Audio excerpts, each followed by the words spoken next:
Welcome everybody. PHW. This is Desperate Struggle, the last of our big four pay-per-views. I'm Vincent Vanitas as always here with play-by-play commentator Saber Kaniki. And what a night of action it will be. Finally, the pay-per-view is here. Desperate Struggle. I mean, this is also the last pay-per-view of the year for us. It surely will be something. After tonight, the entire landscape of Fire Honor Wrestling will be completely different. No introduction or anything like that. We're just going to hop into it immediately. After these opening ceremonies, we're going to immediately hop into our first matchup.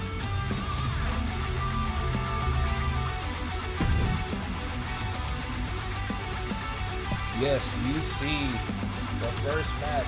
Callie Harris, Adriel, they're going to go into a steel cage. Now, a little bit of a backstory with that. Callie Harris and Adriel, they split a series 1-on-1, but Adriel, and he beat Callie Harris, he refused to shake his hand and tried to kick him out of the ring. They've been apart for some time because of how things have been going with the Hitman Society, Eclipse, and Death by Dishonor. But these are the last time these two will face each other for the year. They're going to open this card with a bang in a steel cage. And what will happen between these two in a steel cage? Has been quite some time since we've seen both of these men go at it with each other. Calvin Harris has been absent from Fire Honor Wrestling TV for some time, but we have seen Azrael with his leader, Mr. G, doing a series of 2-on-1 assaults. But it seems like the animosity hasn't fell, at least even a little bit, between these two. Calvin Harris, he wants to put this behind him because he can't get on with his career, so he puts this thing with Azrael behind him. Here we are. Steel cages normally not used so loosely. Normally they are here for very serious rivalries, but in this case, I think they just won it. The following contest is a steel cage match. Making its way to the ring from Toronto, Ontario, Canada. Weighing in at 242 pounds, the Godfather, Callie Harris. Yeah, Desperate Struggle is one of our biggest pay-per-views. Arguably be the biggest one with the most stakes on it, at least anyways. It's a title like that for a reason. We'll find out why later down in the night. But you know the reason if you tuned into the Go Home episode here at WTV just yesterday. Well, we already started off the very first match being a steel cage match. No idea what these two men will do to each other. Environment like this.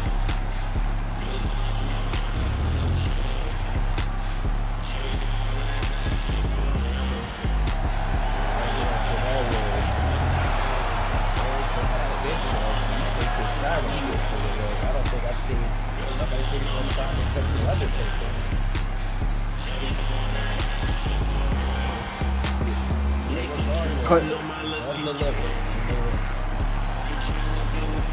Could be confidence, could be mind games. Either way, very methodical, slow pace, taking his time, not wasting any type of energy.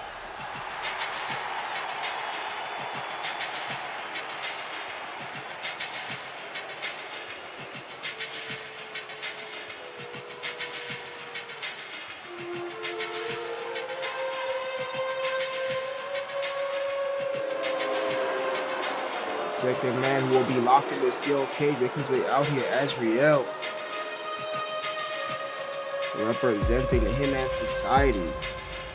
Azrael has been featured more often. Representing the Agents from Juarez, Chihuahua, Mexico. Weighing in at 193 pounds,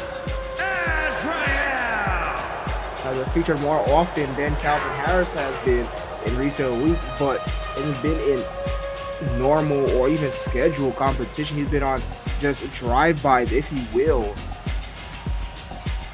in tow with his leader, Mr. G.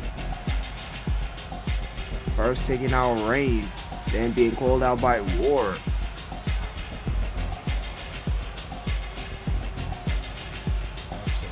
Azrael did it. With Azrael, part of a sinking ship, though, David Timmy. We saw him jump for high-flying alliance. The Hitman Society, they were going well for a very long time, but now it seems to suffer to score with that problem that they can.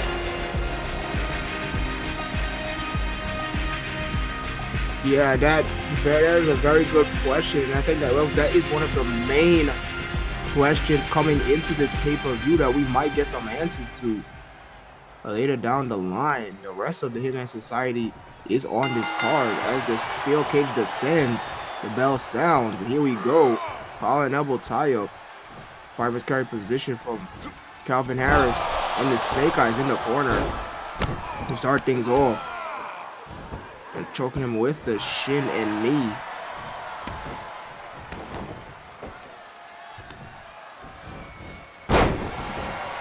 And that's with the elbow drop. And the second time across the knee.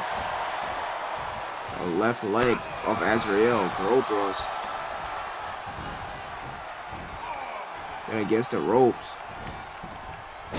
Bounce off the ropes, ducks the clothesline attempt off the rope, misdirection, a huge clothesline, turns Azrael inside out. Taking it to him. Taking it straight to him. As we return, but Azrael with the reversal sends Calvin Harris in the corner. He's a huge single leg drop kick in the corner. And the Rolling Thunder. You see the referee with that terrible haircut on the outside. Ready to call a belt. Already. Trying to get an early exit. I don't think he's going to be able to leave like that, though. Calvin Harris is indeed already up. He knows he got to fight down. DDT.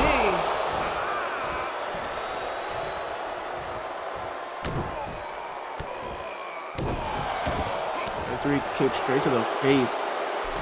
As you're looking to go back to what he was doing. No, instead he put a big elbow drop. Fake was both out. Yeah, they went for the springboard, but missed. Calvin Harris moved out of the way. Nobody home. Harris with a snap suplex.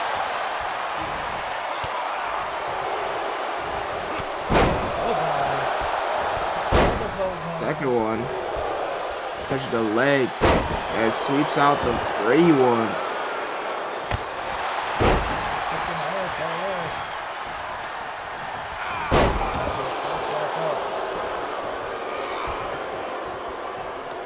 Yeah, they're just completely laying into each other in this opening contest. The back out by Calvin Harris gets himself out of the corner. But can't move out of the way. That springboard moonsault. Try to go back to the corner. That was really out. That's real. They're already climbing down. They're trying to get some solid footing. He was very close to getting out. Calvin Harris says no, he's dragging him back in the hard way.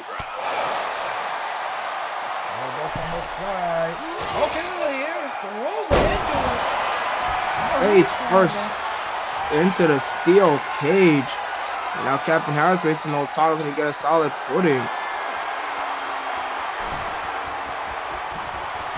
Azrael's getting back up now.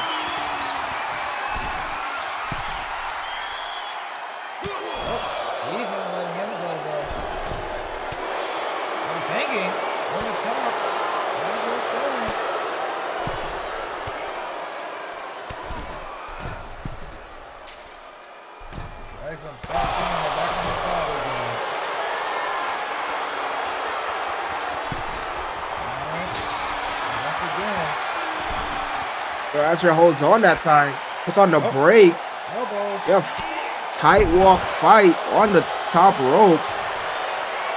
Not able to get Calvin Harris down. Yeah, Azrael trying to get out the cage with Calvin Harris getting back up to his feet.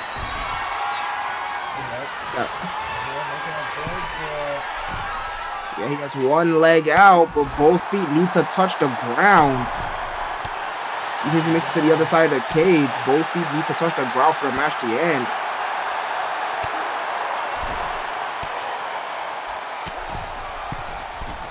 Israel once again find himself being dragged back into the ring. Oh, look at this.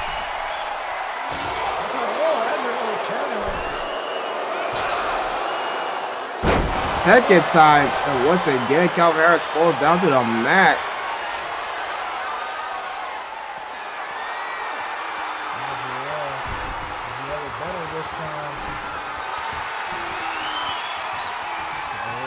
Again, but Azrael getting closer. And he's almost there. He's almost there. Oh, so close. Oh, wait. Azrael kicks him. Azrael kicked Calvin Harris up, but Calvin Harris popped back up to his feet immediately. Did he get there? Oh, my goodness. So close. Oh, wait. And once again. Calvin Harris keeps popping back up. He is not going to let Azrael go that easily. Almost like a nightmare. He just keeps moving forward. Oh my goodness, once again. Calvin Harris just keeps moving forward, keeps trucking forward no matter what Azrael do. He just keeps. Yeah, he might want to try to opt for the door instead.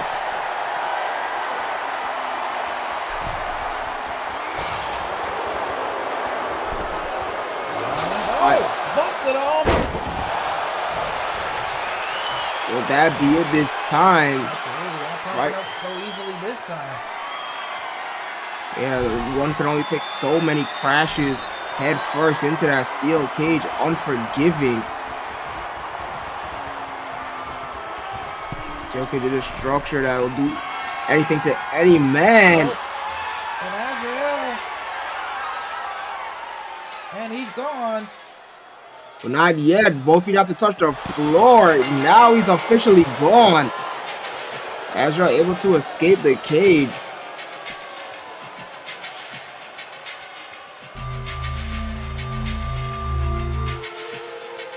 Here is your winner, Azrael. Azrael didn't show much interest in holding a fight with Calvin Harris. He just wants to get the hell out of there. Absolutely, and I understand why to a degree.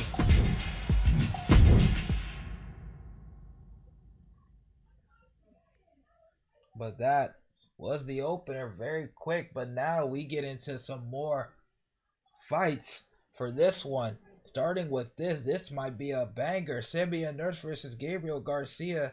Simeon Nurse was in that tag team tournament, made it to the second round with his partner Lorenzo Diaz. Unfortunately, they didn't go further than that, being eliminated in the second round by Dragones Plateados. But now he has a chance to return to singles competition, one-on-one with Gabriel Garcia. Yeah, what a story that was. The unlikely duo, Simeon Nurse and Lorenzo Diaz, two wrestlers who have a very similar style in wrestling, teamed up together, qualified for the tournament, and even got past the first round. Made it to the quarter semifinals. However, that's where they fell against the Dragones Plateados, now officially out of the tournament. Simeon had decided to return to singles competition. I don't know if the alliance between him and Lorenzo Diaz is over, but they had decided to return to singles competition and find a match on the card. Staying consistent across these pay-per-views.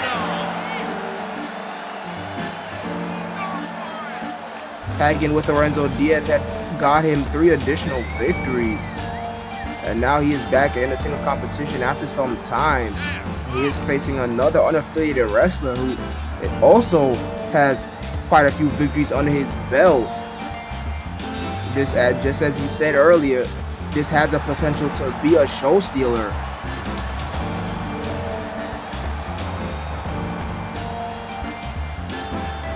100% agreed. I think Simeon Nurse might have learned a lot. He didn't actually probably get to do as much in those tag matches he wanted. He saw different levels from the Lorenzo Diaz, and he probably felt after watching up close and personal that he needed to reach. Now, Lorenzo Diaz is a one-man wrecking crew during that mini run that they had.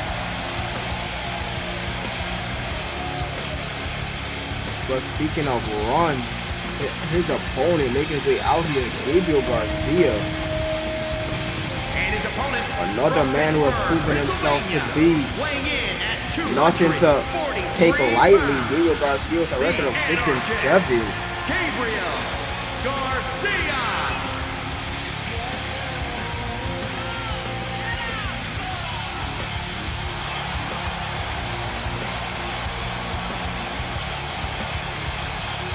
Saw Gabriel Garcia pick up a win on the 31st episode of Pride on the Wrestling.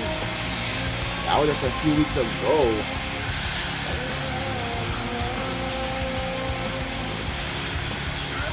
Before a pay-per-view, and that was a multi-man. Now Gabriel Garcia doesn't have to worry about having all those moving parts around him.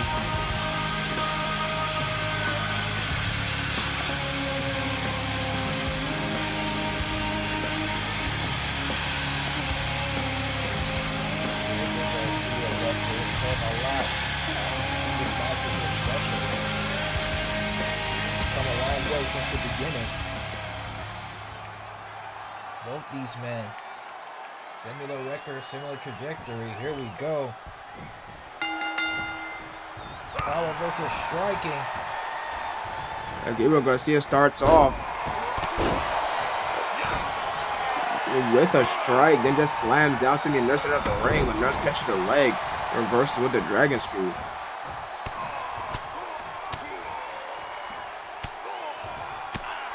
Now raining down blows from the full mount position. And a lot of them at that. Here it is. Simeon Nurse. He's learned that he needs to be consistent with his strike game. Especially against these guys. Everybody can't be beaten by the strike game. If you handle it correctly, pinpoint the right spots. Gabriel Garcia with a bear hug. Bear hug rarity. We never see that. Yeah, I don't think we've ever seen Gabriel Garcia utilize this move. These two men aren't very that much different in size, both weight and height. Absolutely. Gabriel Garcia is deceptively strong, if you want to say. The Fisherman Buster Bridge gets a 1 count though. Gabriel Garcia is showing us everything right now. Yeah, up on the top rope.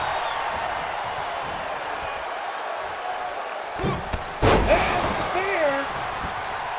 From the top rope. Nicely done. Now deadlift. Power slam. Oh, going For it once again. 2 times.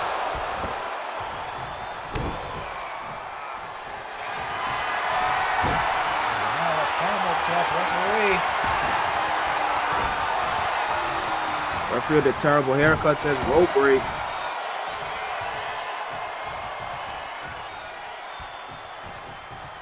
Yeah, I see him spending a lot of time dragging Nurse away from the corner, but now 5 hooks to far leg. Referee in position gets a 2 count this time.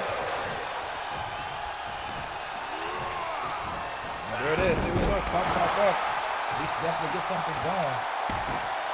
Yeah, with the dragon screw reversal a second time in this match. Gabriel Garcia, not gonna let it happen that easily.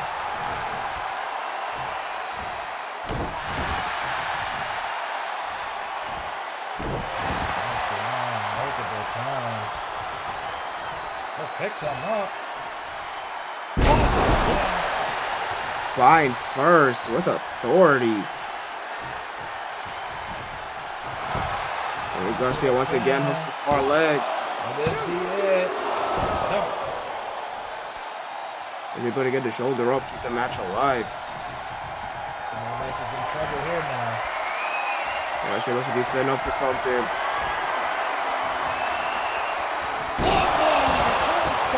Goes for the pin. Will this be it? What's the far leg? And he kicks out at 2.99999. The match continues. Gabriel Garcia trying to end it early, make quick work of Nurse, but Nurse digging deep to able to keep the match alive.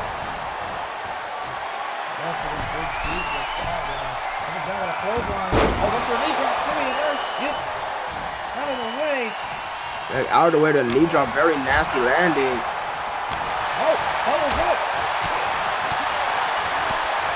Able to knock Gabriel Garcia all the way to the other end of the ring with strikes alone.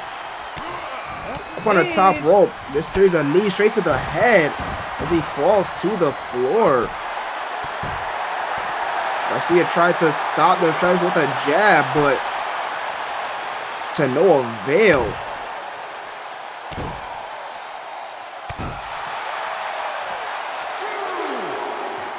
Right in front of us now.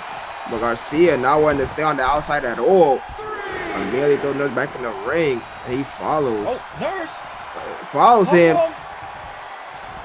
JT, yes! Out of nowhere. Hooks the far leg.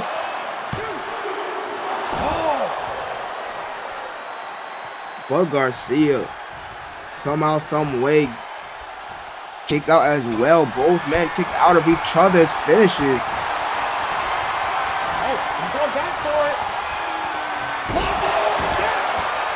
This time to the center of the ring. Referee way out of position. My goodness. It's still not enough.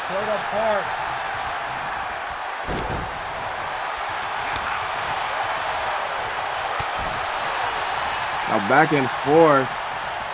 Oh, he busted him.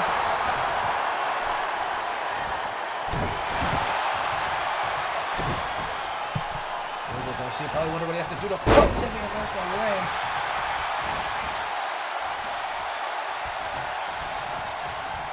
Yeah, throw everything out, looking for that fire. Second time connects. Just trying to wear him down at this point. Oh, he's gonna turn her. He's gonna Nurse trying to argue. Two hooks to the body. He's gonna have to turn it around. He's gonna have to give himself a chance to win this. Off the rope.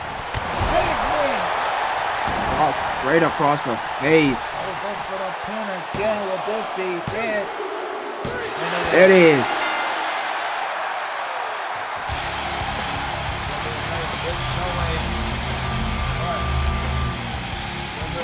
Here is your winner, the Anarchist, Gabriel Garcia.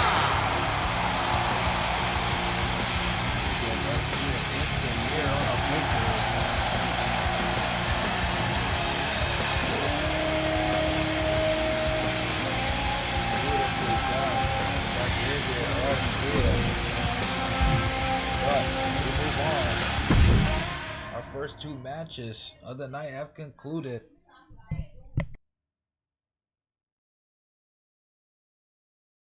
As we move on to our third match of the evening, as we finally get to see a bit of unit versus unit flair. The HFA versus the Eclipse. Prince Diz representing the High Flying Alliance versus Rex Red representing the Eclipse. Both of these rookies are the lowest ranking members of their teams respectively. HFA doesn't have much to do with Eclipse and vice versa. But regardless, both of these young studs want to get on the card. They want to be left out. Want to end a year with a bang. Only one can though. Absolutely, they have the two best rookie records, if I'm not incorrect. High Flying Alliance Eclipse. We will see some of them even later in the night once again. When Ryan Scott and Sean McGregor take on Eclipse members Aaron Dean and Captain Fight for the Tag Team Championship, and that's later in the upper card. These two outstanding rookies will complete the year going against each other. They've probably been the best two all year.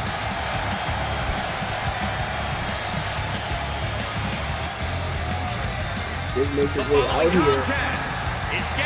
First, can this be the groundwork, the foreshadowing of something between the High Flying Alliance and the Eclipse next? But that is assuming that both units are intact by the end of the night.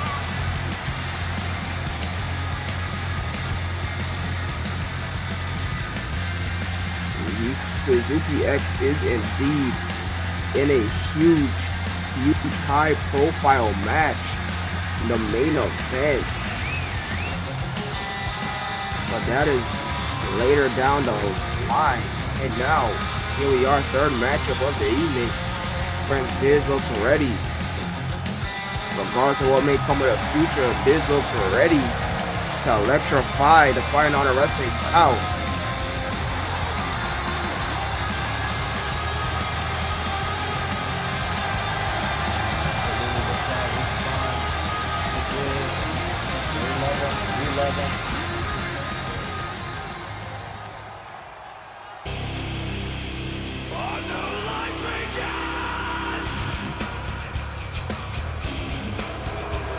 And his opponent from Omaha, Nebraska, weighing in at 202 pounds, the Prodigy.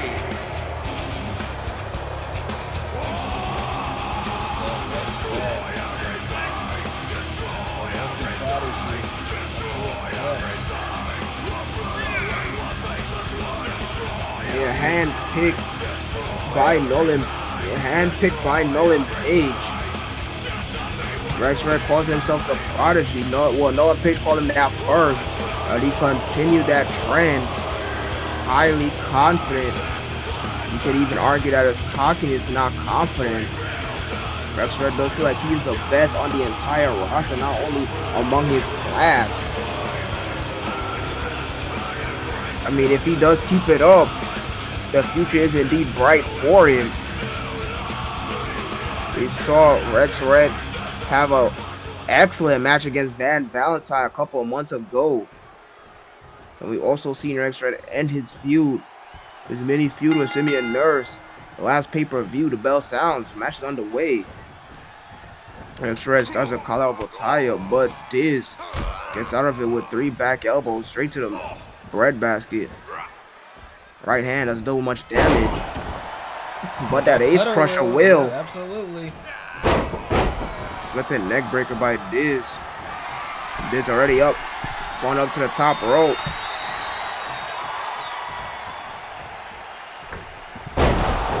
Huge crossbody from the top rope. Then follows it up with springboard moonsault. High Flying Alliance indeed. Then a second one.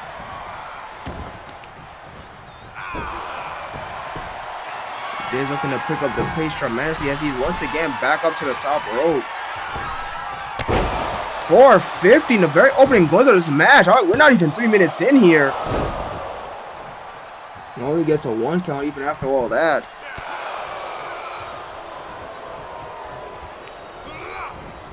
Well, Rex is not the Prodigy for nothing. He's not going to go down that easy. But you saw some of the electric. Oh, 3 punches in a row. You see some of the electricness of the High Flying Alliance though with Diz. He's a perfect example of what they look for.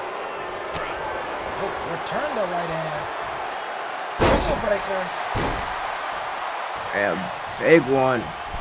Oh, mistimed it. And mistimed it. Or maybe Rex Perfect acted like he was more hurt than he actually was.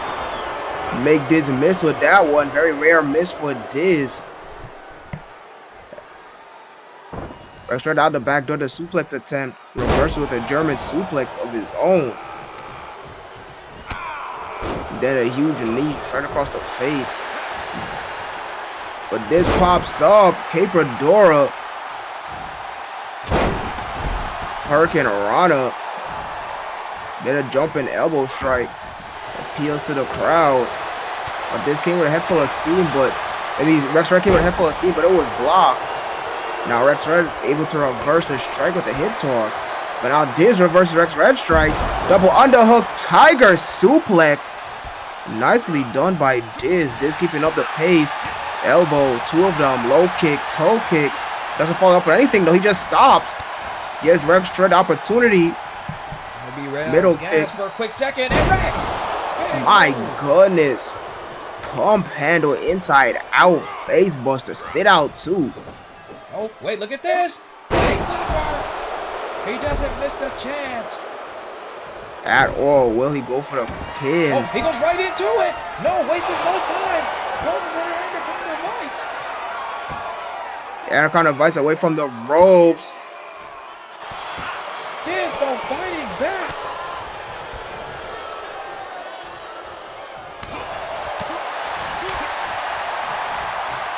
STO. Big STO by Diz.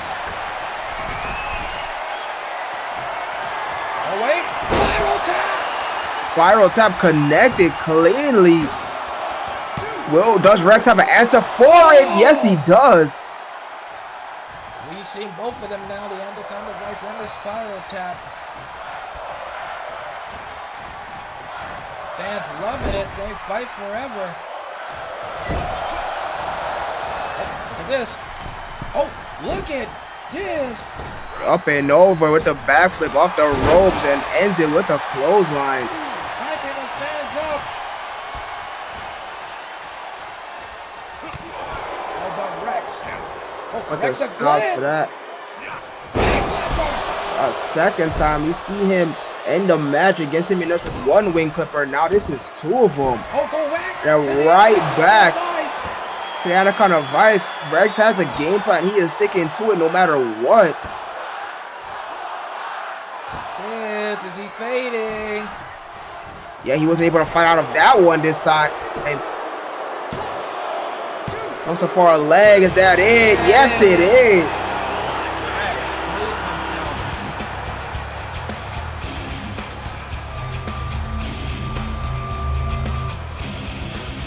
Here is your winner, the Prodigy. Voice to the camera, letting everybody know that he is the best. Rex is the year on top.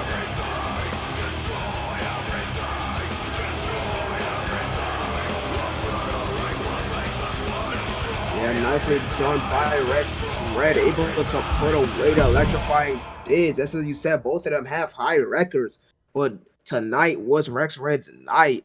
He had a strategy and he stuck to it to the T. Absolutely. And that goes to show exactly why Nolan Page handpicked him out. Will that be a foreshadowing of what's to come later in the night? Eclipse with a victory. Will they end the night with 2 or maybe even 3 victories? We'll have to wait and see. But for now, Rex Red is on top.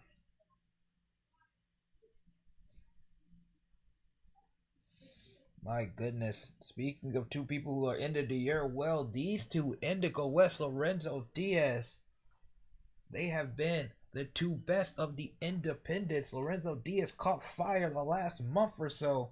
Indigo West just got a huge victory over Suzuki X. It didn't come without a little shenanigans, but at the end of the day, a win over the High Flying Alliance is still huge. Yes, as a matter of fact, both of these men have 7 victories if I have all my numbers correctly. One of them will one day, moving on up to 8. You see Lorenzo Diaz, just a house of fire. Taking out pretty much anything that moves in front of him. The following contest is scheduled for one fall. Making his way to the ring from Sao Paulo, Brazil, weighing in at 233 pounds, the Dragon Diaz. Lorenzo Diaz making his way out here first. We saw him in the tag team tournament alongside Simeon Nurse. A lot of people saying that Lorenzo Diaz heavily carried the tag team by himself. He pretty much, even though it's a tag team tournament, he pretty much wrestled every match that they had by himself. Now Nurse wasn't even the hot tag. He was just there as a placeholder. Lorenzo Diaz, we've seen Lorenzo Diaz just put a stop to Adrian Austin in the very first round.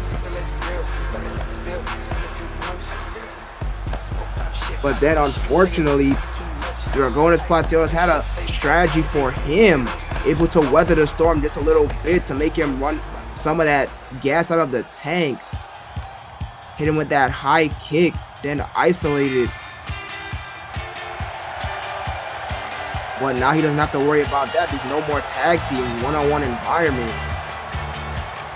He is facing another high prolific, unaffiliated wrestler in Indigo West.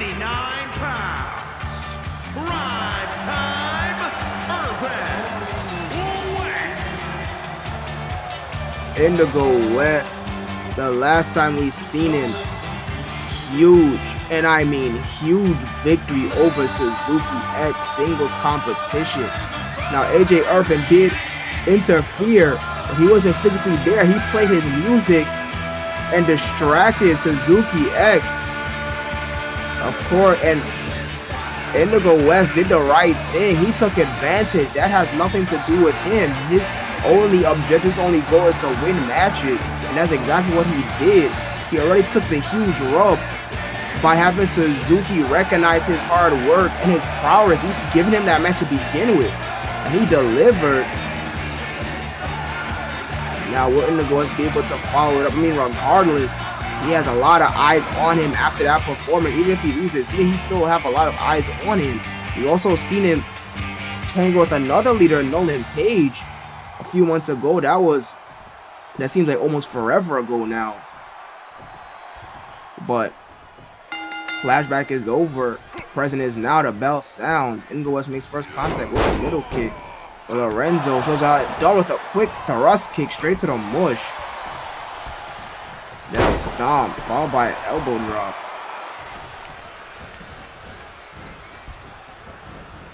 Lorenzo Diaz, we know, a bit of a striker here. Indigo West better be careful. I don't think he can went for spin, but didn't hit it.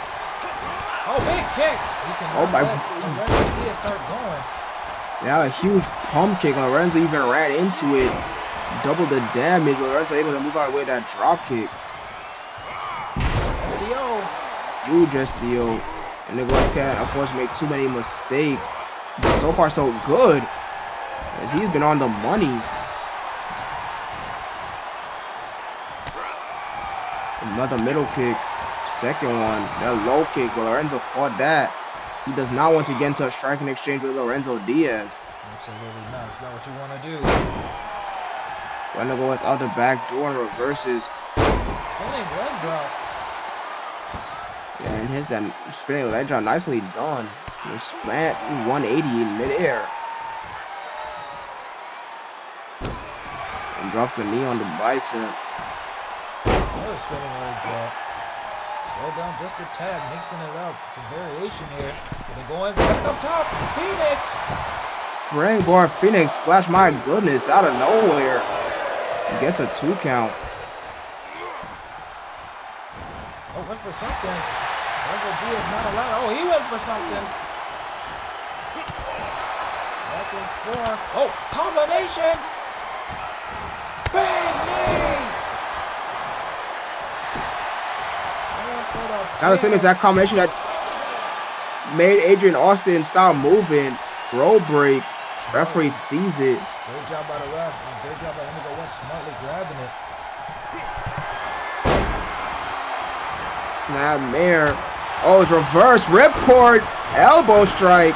But then Lorenzo was on the way to drop kick. Wow, what a sequence. It hits an elbow of his own.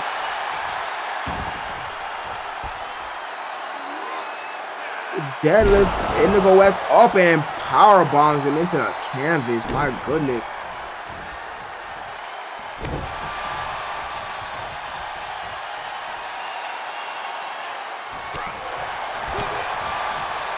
For the chop, but it was blocked.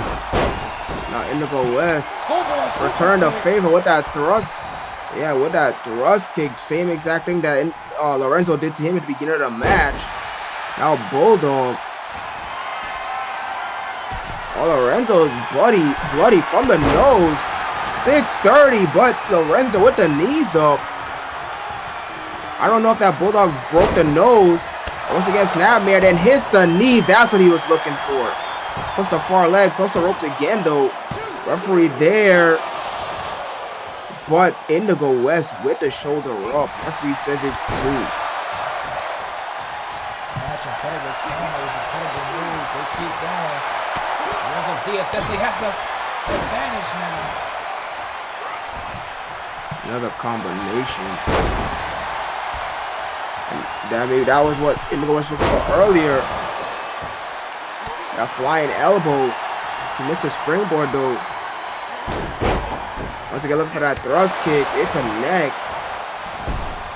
Maybe targeting the face where he's bleeding at after that Bulldog.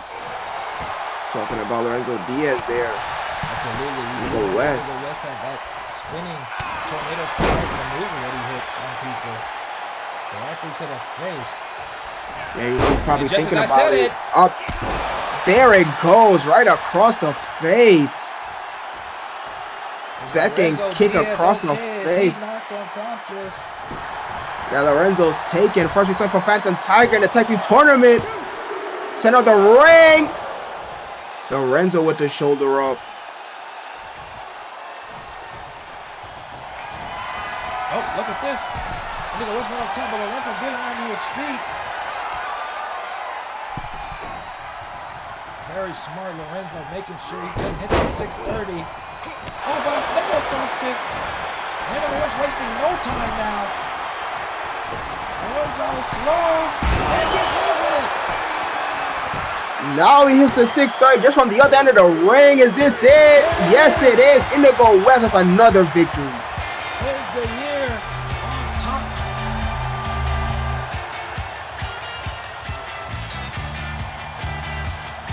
Wow, what a matchup. What a matchup indeed. Lorenzo Diaz ain't pinning clean in the ring. He extends the hand. Indigo West shakes it, of course. I'm not surprised from that. Independence.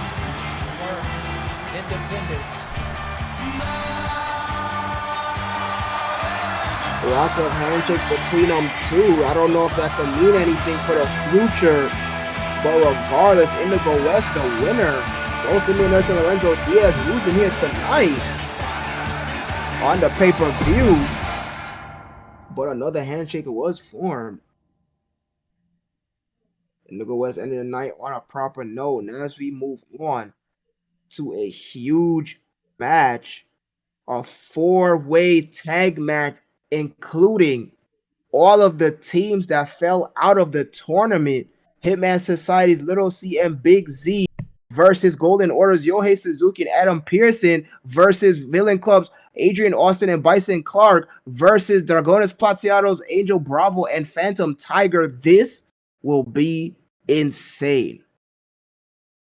Every single one of these teams have fallen out of the tournament. Little C and Big Z fell out of the tournament in the first round. The same thing with Villain Clubs, Adrian Austin and Bison Clark. Yohei Suzuki and Adam Pearson of the Golden Order fell out in the second round. Same thing with Phantom Tiger and Angel Bravo. What a matchup here. They're just beautifully placed.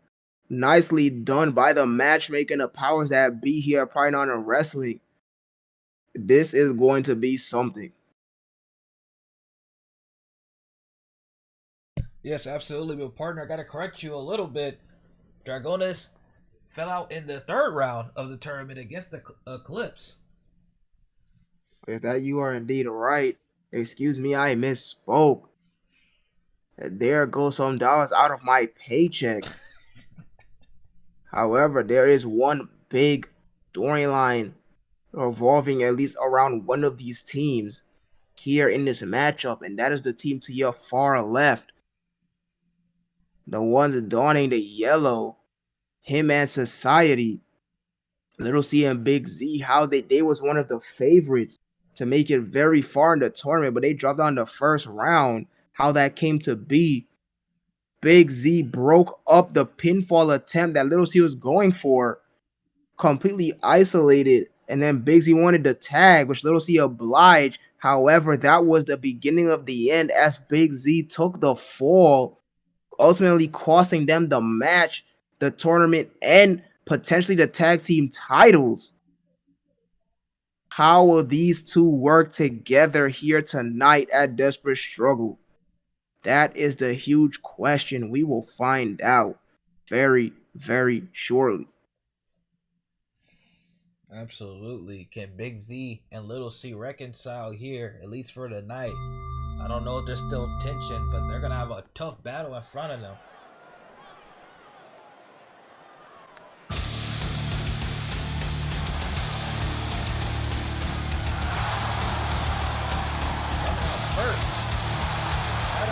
The following contest is a fatal four-way tag team match. Introducing first, representing the Brotherhood from New York, weighing in at 195 pounds, the Brawler, Adam Pearson. Brawler, he's been the man behind the strategy for the Golden Order and their tag matches. Making his way out here first. Seems like Golden Order will be the first team to come out here. But what a strategy that is played by this team representing the Golden Order. We had no idea really of what type of strategy or what type of tag match they would wrestle. We came quick to find out at the last pay-per-view they debuted against the High Flying Alliance, Shawn McGregor and Diz, where we saw the end game being that rear naked choke by Yohei Suzuki. Very deadly maneuver. Will they be able to hit it here tonight? This is tornado tag. It's not traditional. It's going to be a lot of moving parts in there. But if you can sneak that submission in, and the referee sees it, that is, this match is as good as one for this team.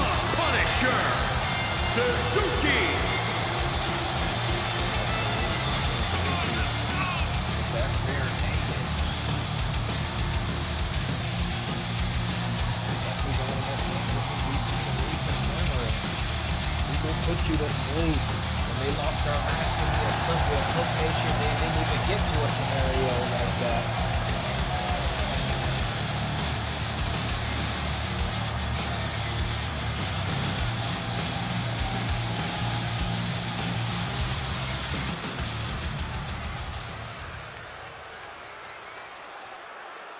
Yes, the Golden Order, they're the only two that come out separately. That's just how they function.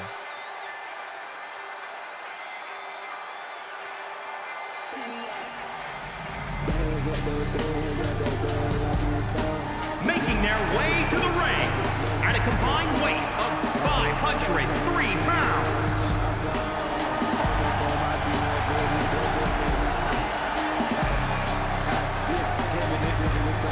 Then we see the team of the Villain Club, Adrian Austin and Bison Clark. We haven't seen them tag since losing the first round of the tournament. We did, however, see Bison Clark against V in that 5-match series. It was the 4th match out of the 5 of them. Bison Clark went on to win that match as well.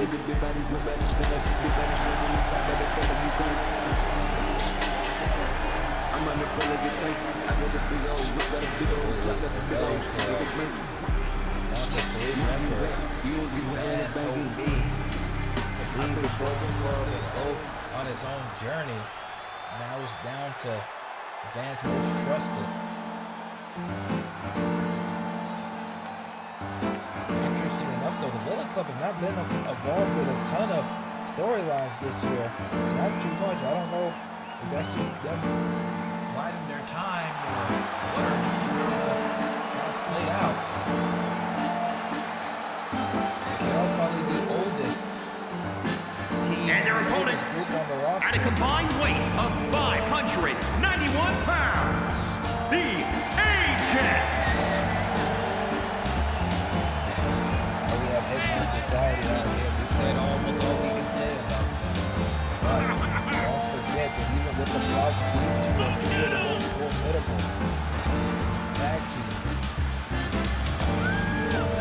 Yeah, when they are on the same page, when they are working together as a cohesive unit, they are almost unstoppable. But a lot of awkwardness, a lot of uneasiness, a lot of unanswered questions after that conclusion in that first round matchup against the Dragones Plateados. Both of them coming out together. They're both wearing Hitman Society colors.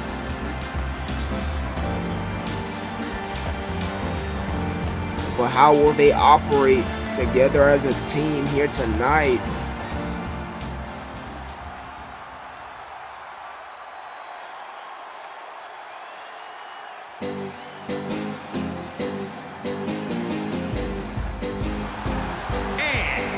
At a combined weight of 397 pounds, the Lucha Dragons.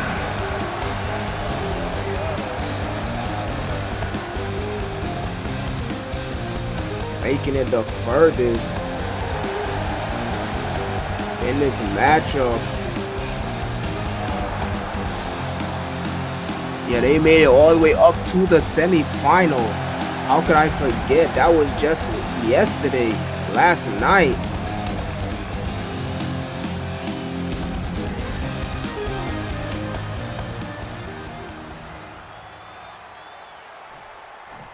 There you go, so many men in the ring. It's going to be very hard to call. Oh my goodness. There's a lot going on. A lot of action everywhere. There you can see Bison Clark. Huge knee strike straight to the face of Big Z. And there you see Adrian Austin now with snap suplex on Little C. Adam Pearson is on Phantom Tiger and Angel Bravo's on Yoi Suzuki. They're trying to follow your favorite set of wrestlers. My best piece of advice for you all watching. Big Insecurity. Off the middle ropes, Angel Bravo floored him there. Action all over the ring. Another suplex. A look at the vertical. With the stalling on Bison. Bison is a very large man. Yoi Suzuki thrown over the top rope. Then, oh, Big Z hits a huge clothesline on Bison. Goes for a pin. Then miss all the chaos. Gets a 1 count. You know, as one of the most famous commentators and Hall of Famer always says that these multi-mans are the most dangerous matchup in his opinion because there's so many moving body parts.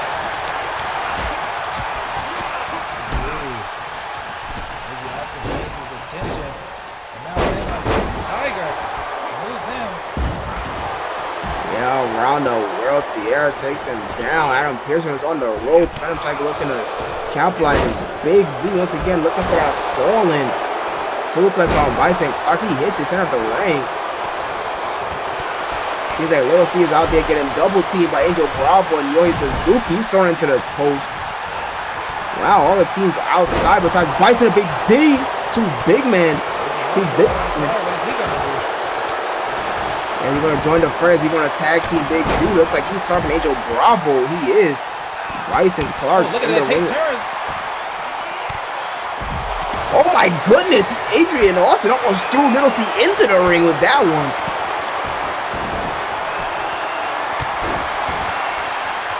You know, almost every single team is isolated, but the entirety of the Golden Order is on the outside together. Bison getting the better of Z. Bison pump handle.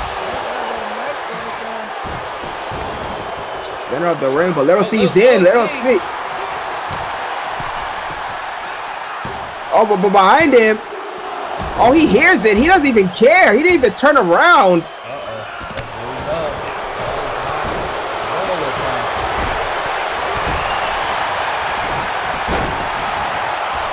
Otherwise, super like Adrian Austin.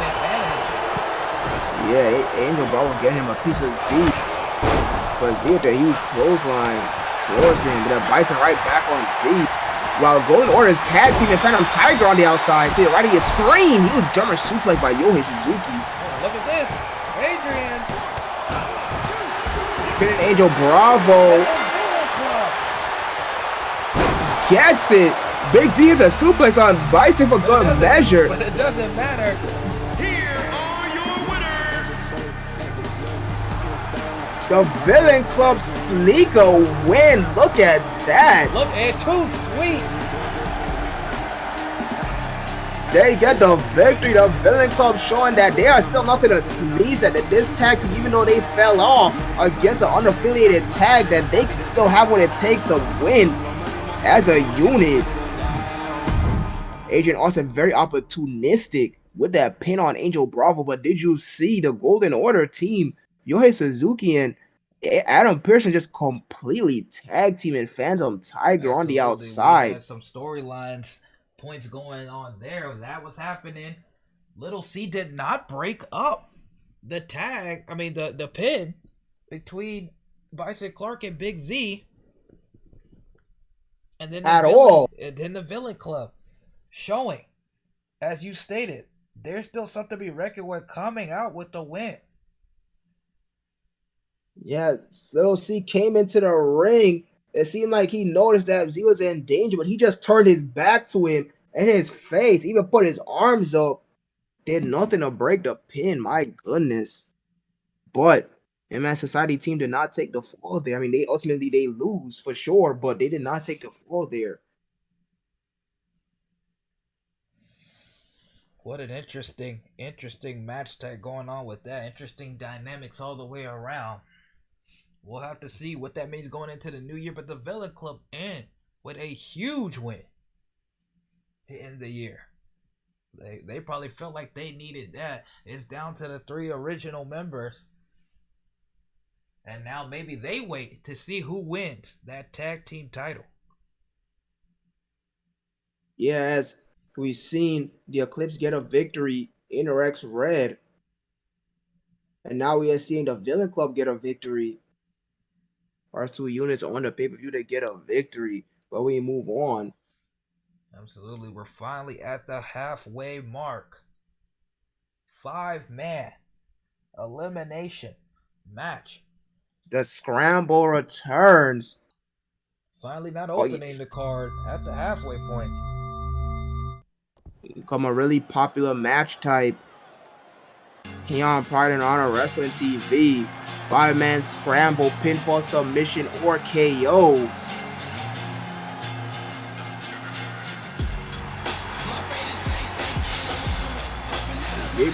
Excuse me, Cesar Ramirez makes his way out here first. The following contest is a fatal 5-way match.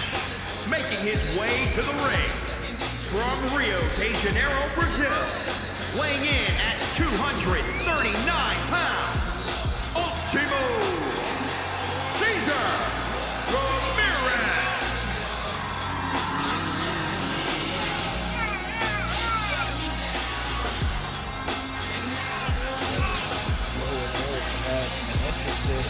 Experience here. In a lot of ways with how we've ended. Started off quite strong, open, but they seem to go opposite ways. But just a quick note, the history of this scramble match so far, we've seen it on, this is the 3rd time it's appeared on the pay-per-view. It's only appeared 3 times. It seems like it's a pay-per-view exclusive. The last time we had it, Raiki Yamamoto won the match. And the very first time that we debuted it, Damian Nurse won the match. Who will be able to win this pay-per-view scramble? I know Cesar Ramirez would love to be that man to win it this pay-per-view. Just as he said, him and Gabriel Garcia, completely different trajectories. Gabriel Garcia, he won earlier his match. Gabriel Garcia has been really high on the uptake, getting a lot of momentum.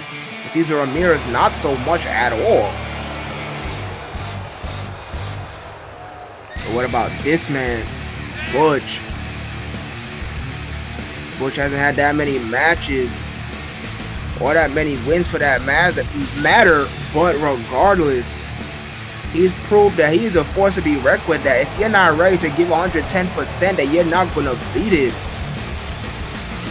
Butch and Riker won the first qualifying match to make it into the tournament. They fell out in the first round, however. We You know when their interest still live, they probably still have some push with that fight And on, but right now they from can't worry Newark, about New that. Jersey, weighing in Yeah, they have- at 185. at least in Butch's case, The both Butch and Riker, superstar. excuse me, they have 4 other men to worry about in the match, including each other.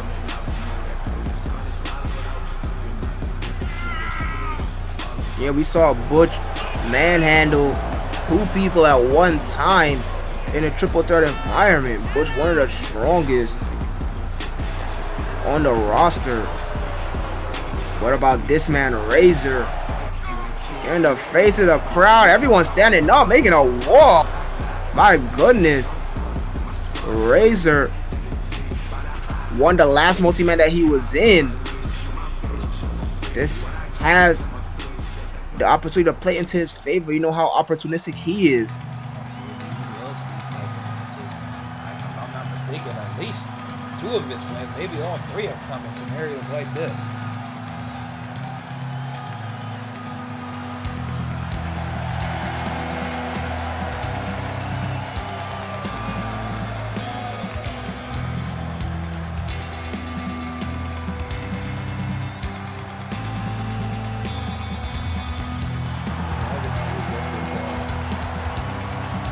That's the other man who was kicked out of Death by Dishonor, Riker.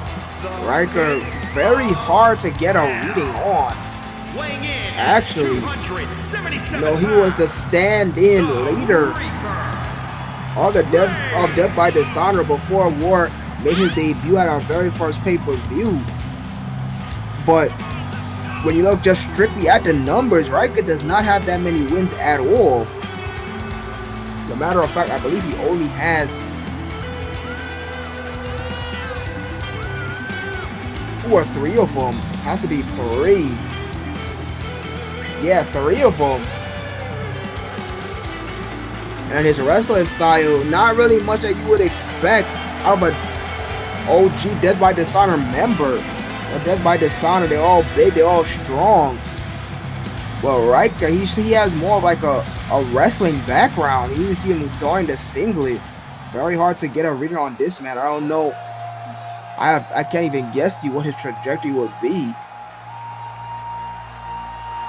But here's the final man.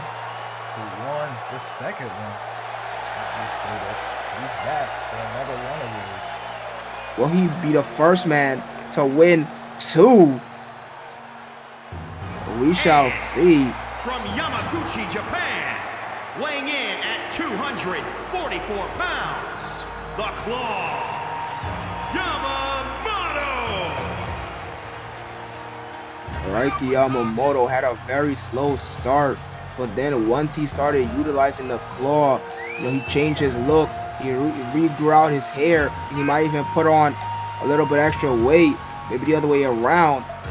But regardless, once he started utilizing his claw, his career path took a 180. On a little bit of a win streak. I think he got 3 wins in a row before ultimately falling to, I believe it was Indigo West. The best. PHW has to offer for the most part. Suzuki. Got a win over him. Got a win over Reiki. Got a win over Lorenzo Diaz now. Got a win over Nolan Page, actually, as well. Here we go. We're talking about these 5. Halfway point. Razor taking it to Butch. But then Riker. The big mat return. And Cesar Ramirez is on Raiki Yamamoto. Oh, they're both stomping on Razor. At the same time, my goodness, one on the leg, one on the arm. They are just dismantling Razor. Raiki's a big clothesline on Cesar Ramirez.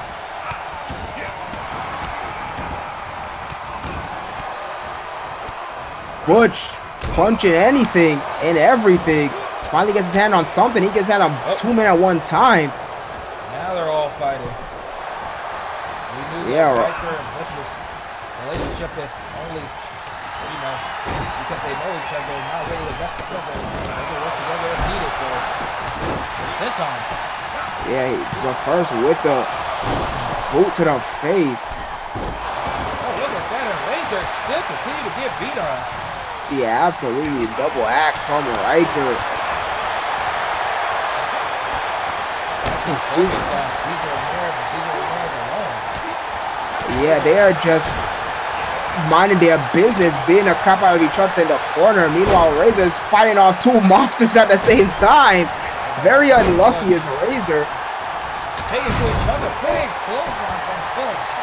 Finally, Razor stopped moving.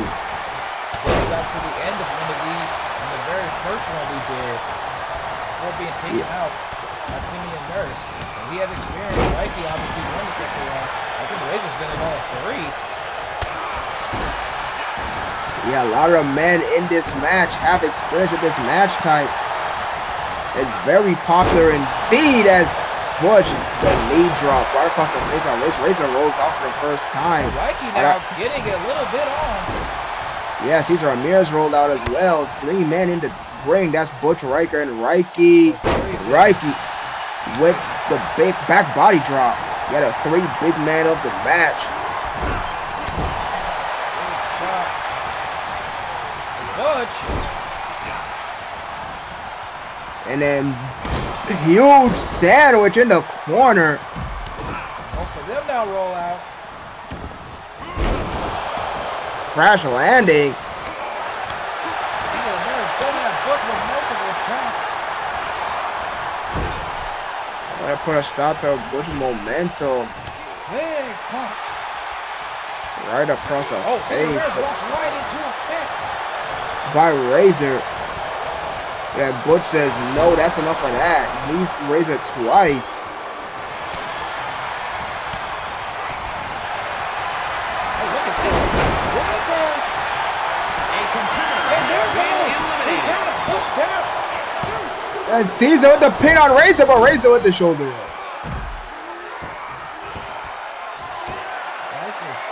Oakley takes out Butch. Cesar Ramirez. With the long blower. Excuse me, the lumbar check. Wrong move, excuse me. Razor once again kicking out. A competitor has been eliminated. Nikki Yamamoto once again silently working in the corner, gets an elimination. We are down to our final 3. Razor, Cesar Ramirez, and Reiki Yamamoto.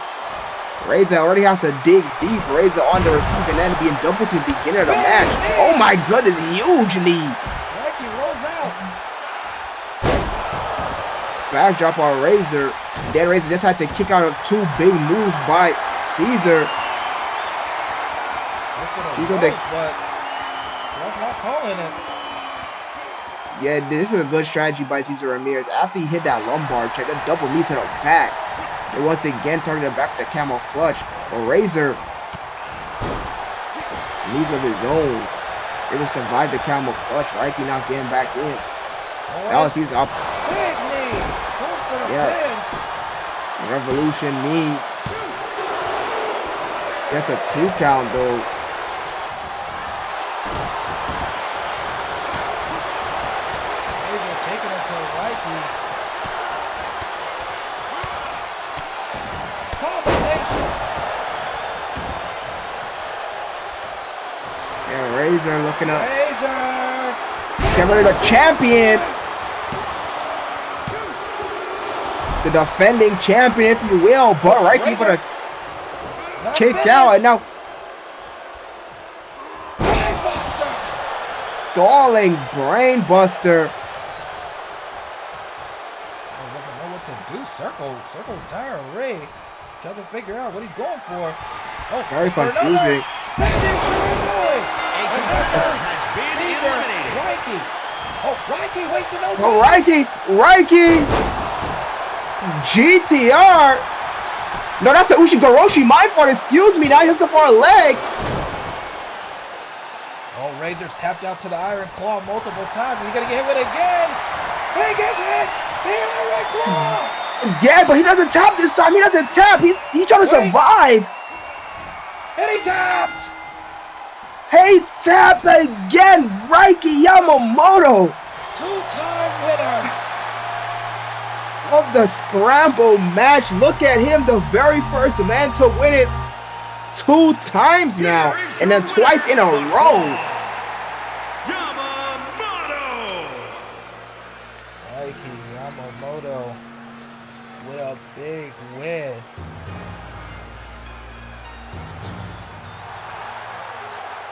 What a first half of the card has been each match, outdoing the last one.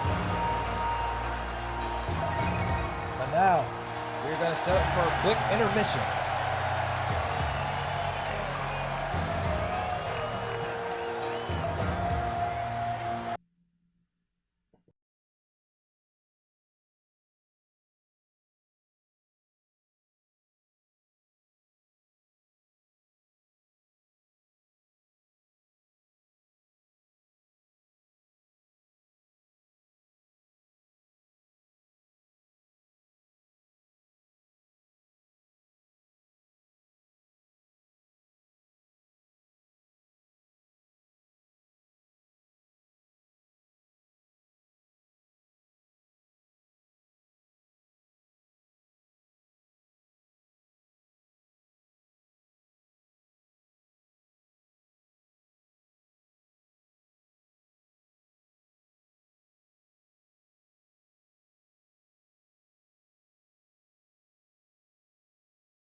Alright, we are back from intermission. Match card, nothing has changed. Here we go. Here we go. The upper card begins now, and we start with a huge match. The finals of the tag team tournament. The tag belts were unveiled at the beginning of the month. It was the last week of 2 months ago. But regardless, the tag belts were revealed, and then it was also revealed that we will have a tag team tournament to crown the inaugural Pride and Honor Wrestling Tag Team Champions. Of course, the team of the High Flying Alliance, Ryan Scott and Sean McGregor, were in the tournament. They were the very first people confirmed to be in the tournament. But because they are so good, because they are so ahead, not only are they the best tag team in the tag division, but they are part of the best unit on the roster. They got to buy all the way up to the finals.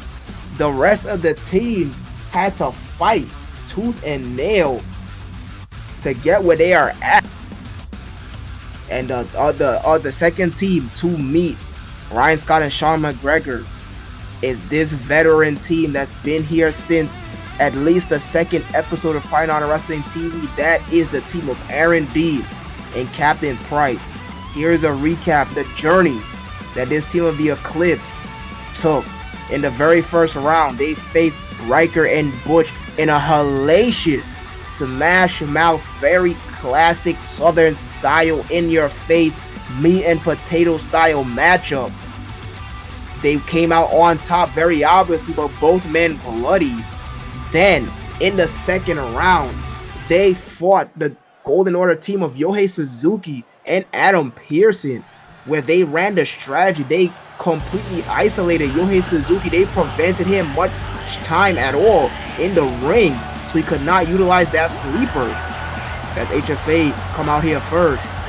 They was able to get past the Golden Order, and then finally, in the semifinals, they fought the team of Dragones Plateados. That was just yesterday, last night. And what a matchup that was. Here, the Eclipse now looking for redemption, making it all the way to the finals. But they have their biggest challenge yet, and that is this team of these two men, Ryan Scott and Sean McGregor, the strongest on the roster, especially a man to your left, the blonde Ryan Scott. Look at him. He is one of the toughest men to beat here in Pride and Honor Wrestling. But does the Eclipse team of Aaron Dean and Captain Price have a strategy for him? We're about to find out.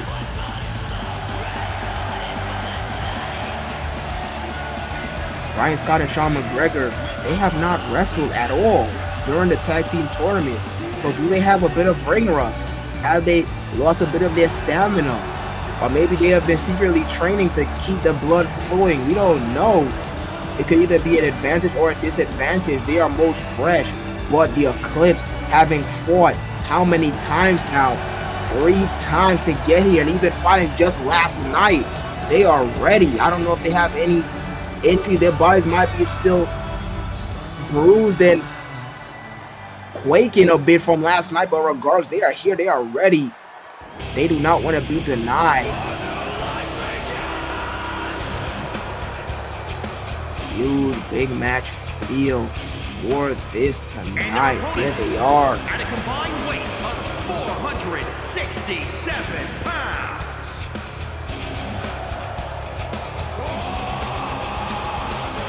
Once again, apparently the ring announcer doesn't know who they are. To your left, Captain Price. To your right, Aaron Dean. They represent the Eclipse. Will they be able to take the tag team titles home to the Eclipse? Which unit will be the first unit to have a title under their name? Will it be the High Flying Alliance? Will it be the Eclipse?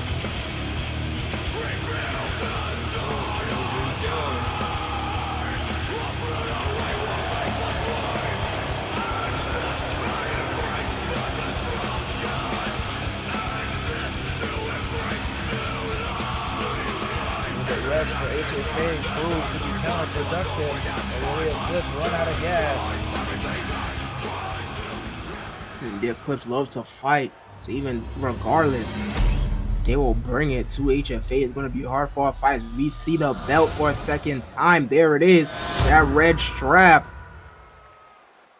represents everything that these teams win on, and then some. Represents what Pride and Honor Wrestling is all about. It is on the line. Ryan Scott starting for his team. Captain Price starting for his. And the bell sounds. Here we go. The strategy. It's like a ritual at this point. Oh, Mysterio around a block into the alley-oop. Yeah, referee getting ping pong there. Then Captain Price drives the knee right into the canvas.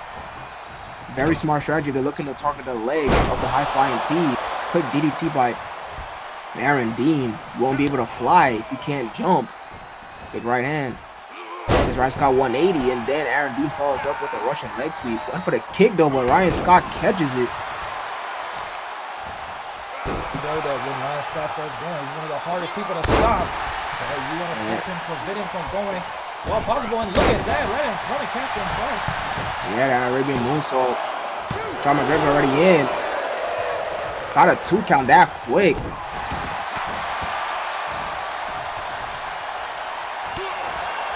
A big hook by Aaron Dean into the corner.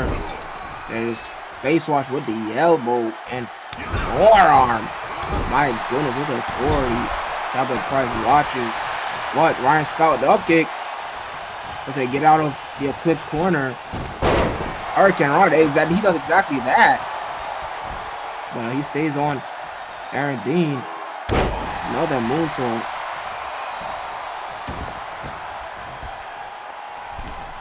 No, he finally tagged to Sean McGregor. Price asking for the tag, which he gets. Sean McGregor, Captain Price, now the legal man. Captain Price, Arsenal, Sean McGregor in the neutral corner. Drives and face first into the top turnbuckle. Yeah, big right hand. Once again, face first into the turnbuckle. Then an elbow straight to the mush, send him down to the floor. But puts a stop to that. Grab the foot. My goodness. Throws it out underneath him. Face first goes Captain Price. Ryan Scott tag back in. Calling elbow. Captain Price though. Snake eyes in the neutral corner. Captain Price. Now what's Captain Price looking to do here? Board buster. Tags to Aaron Dean. Aaron Dean looking to keep the offense. Oh, Aaron Dean now. Second rope purge. Shoulder tackle from the second rope. Aaron Dean, shoulder tackle. That just tells you how seriously good. We never see Ryan Scott normally this much in danger. Yeah, now Captain Price once again the legal man. Able to check the low kick. But he's put on the ropes. Now able to check that low kick. Or that one. 2 in a row. Now Ryan Scott using the ropes to rebound.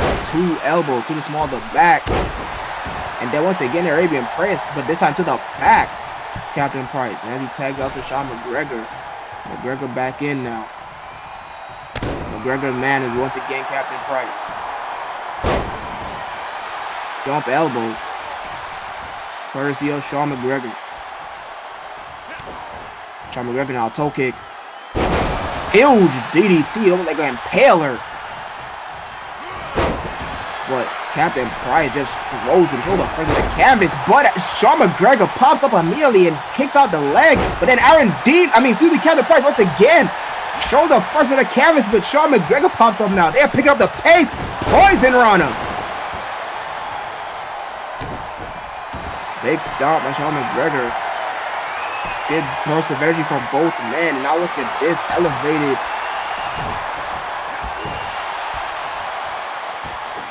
And Dean came in, but Sean McGregor almost like with eyes in the back of his head, heard the footsteps, immediately turns his attention and elbowed Aaron Dean, puts a stop to him, throws him out. Single-handedly taking care of the Eclipse team by himself. Redundant there, but complete shot by Sean McGregor. On Captain Price. Captain Price though reverse with the jawbreaker. Price, calling elbow. Spine on the pine. Spine buster. Immediately falls over, hooks a far leg. Doesn't even get a count though. Sean McGregor, look at that. Kick to the back by Captain Price. Oh, Ryan Scott is outside with Aaron Dean. They're fighting. That's off our screen. We can't see. It's Captain Price misses the elbow. They're isolated. Oh, they're taking it up a notch. This is what a championship match should look like. Drop kick, but Sean McGregor missed the elbow a little too quickly. Sean McGregor, and for something but Aaron Dean, Captain Price able to beat him to the punch. Oh, right, and he tosses him out. Over the top rope, then jeers to the crowd. Now all 4 men on the floor fighting. Downward clutch to the back. Is this the strategy by the Eclipse? Do they have the HFA's number? Ryan Scott now coming out here. Yeah, Ryan Scott's there. Captain Price able to get Ryan Scott away from him. The distraction allowed Sean McGregor to get him moving. Count is at 7. Sean McGregor gets back in the ring now. Captain Price immediately follows. Nice low kick, but Sean McGregor, nice roll, able to roll straight to his back. Nice agility by Sean McGregor once again with the complete shot. What a match so far, both tag out. Ryan Scott and Aaron Dean, not a legal man. Ryan Scott had full steam rolls, but Aaron Dean knew exactly where he was going to roll. He just saw Sean McGregor do it, turned around 180 and hit Ryan Scott with a chop. But Ryan Scott fights back with the back elbow. Low kick, trying to throw him out, but Aaron Dean holds on. Oh, this one on the back. A lot of elbows to the back. And a backstabber. Oh my goodness. Oh, look at this. What does Ryan Scott have in mind? Set up for something big. And Aaron Dean says no. Man, it is reverse with the back body drop. Now Aaron Dean. Crash landing. landing. In the Eclipse corner at that. Hooks up for a leg. Oh, Ryan Scott kicks out. Sean Yeah, Aaron McGregor Dean. have a lot of faith in his partner. Ability to kick out. Regardless, Aaron Dean had to do that by himself because Kevin Price was on the floor. Oh, he missed a pump knee. Gets a kick straight to the face. Oh, I thought he was going Ryan for Scott, it. Yeah, we thought the same thing. I was going to get it out of nowhere. My goodness, flying teabag. I think he was going for the double axe, but Aaron Dean was just too close. Regardless, he hit him with his knees instead of his hands. Kevin Price now tagged in. Oh, Captain Price moves out of the way. that clothesline attempt and hits the sit out backdrop.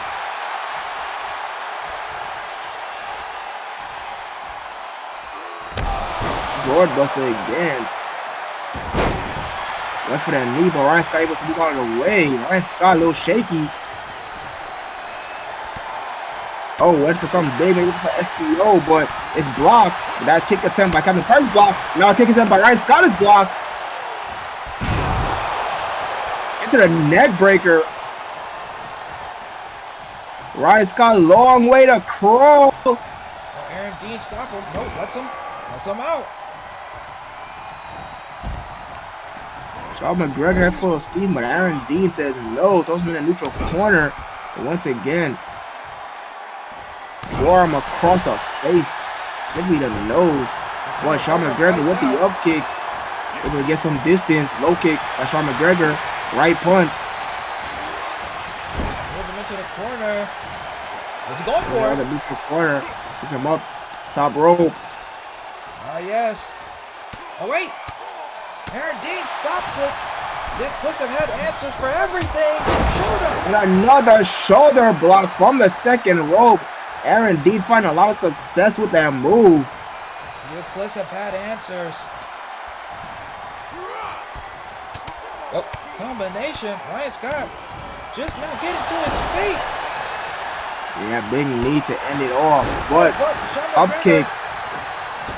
Arabian press, but Captain Price gets up. And he just got up, so he was going for it.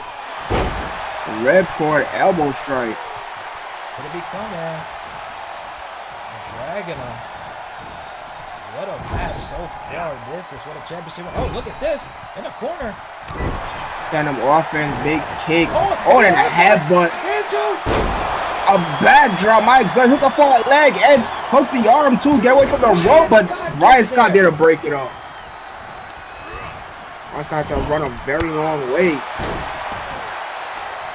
Sean McGregor back up to his feet though, as Aaron Dean was focusing on the illegal man. Ryan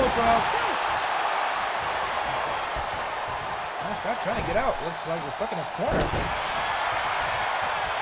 Aaron Dean, jawbreaker, backbreaker, two of them. Make it a third. It's a trifecta.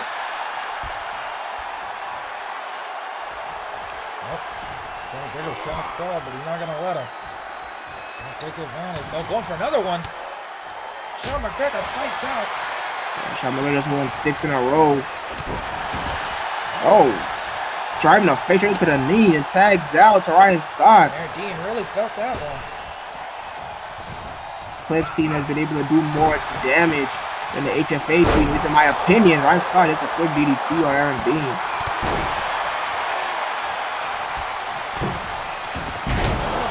Oh, went for the press, but Aaron Dean moved out of the way. Then hit 2 right hands. No, the second right hand was missed. But he just drags him in for a clothesline. Set up the ring, but Sean McGregor did break it up at the count 2. Aaron Dean once again targeting the illegal man.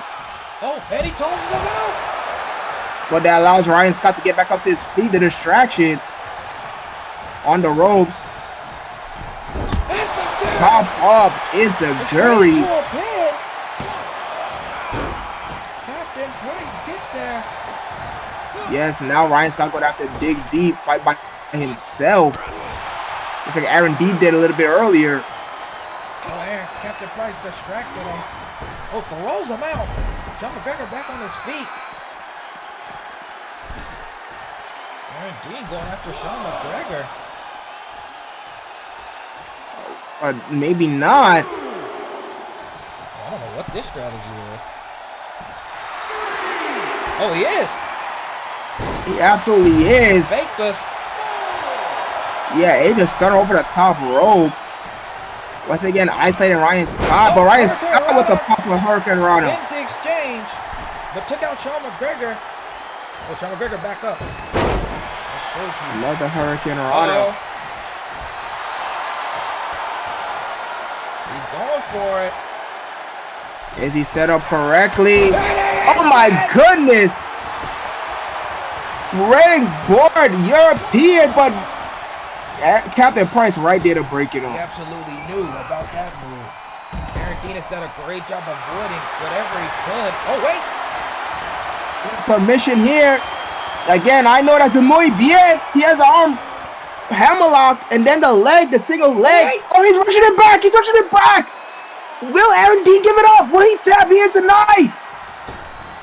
No. No, he says no. Captain Captain Price Price gets back in the ring. Ryan Scott there to meet him, but Captain Price. Oh, Captain Price is just playing screen, so Ryan Scott can't pin Aaron Dean. 2 DDTs. Quiet Aaron Dean as much time as he possibly can, and there it is. Aaron Dean's back up to his feet. Oh, breaks it up. Absolutely, you were 100% correct. Captain Price with a good screen, like almost like basketball, throwing himself as a human shield. And Ryan Scott and Sean McGregor on the outside. Oh. Aaron Dean follows. Mistake. Sean McGregor. Yeah, he's in the corner of the HFA. What a Ryan match. Scott gets Oh, back. and he flies over. Oh my goodness! He missed! Tope cut hero missed! Aaron Dean just out. Look at the cloverleaf on the outside! Sean McGregor there to break it up. What a championship mark. It has lived up to the hype. I have no idea how this is going to go as the count reaches the halfway mark. And now Ryan Scott finds himself in the Eclipse corner.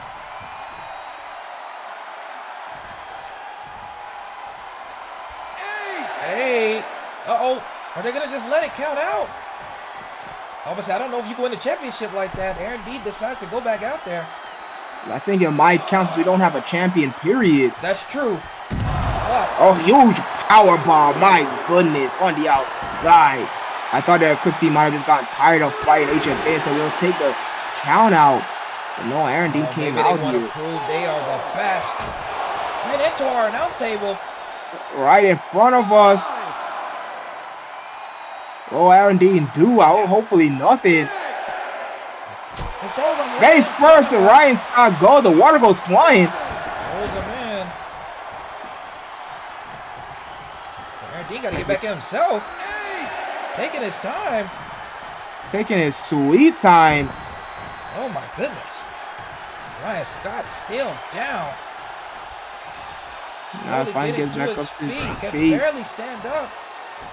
Captain Price there on top of him. Suplex.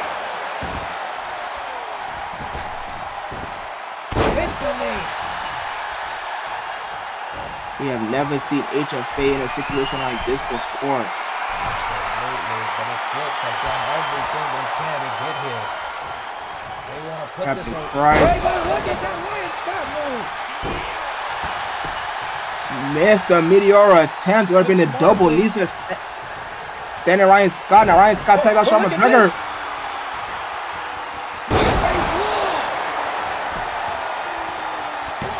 Murphy's Law, yeah, he just lets it go. He knows he's Murphy. in the wrong corner for that.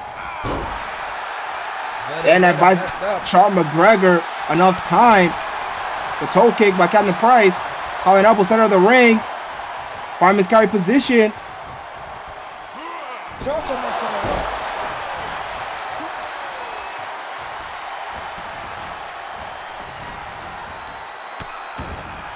It's down on the palm.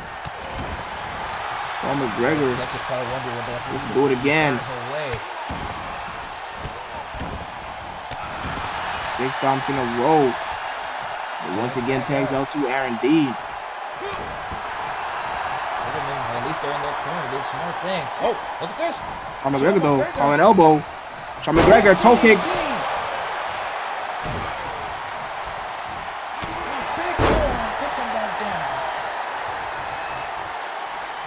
Aaron Dean slow to get up. Here we go again. Oh, picks him up. I miscarried. Center of the ring. Hooks the far leg. Sean McGregor Just gets there. Yeah, a second later, and Captain Price would have been able. Oh my God! What a nasty backdrop. Why some time?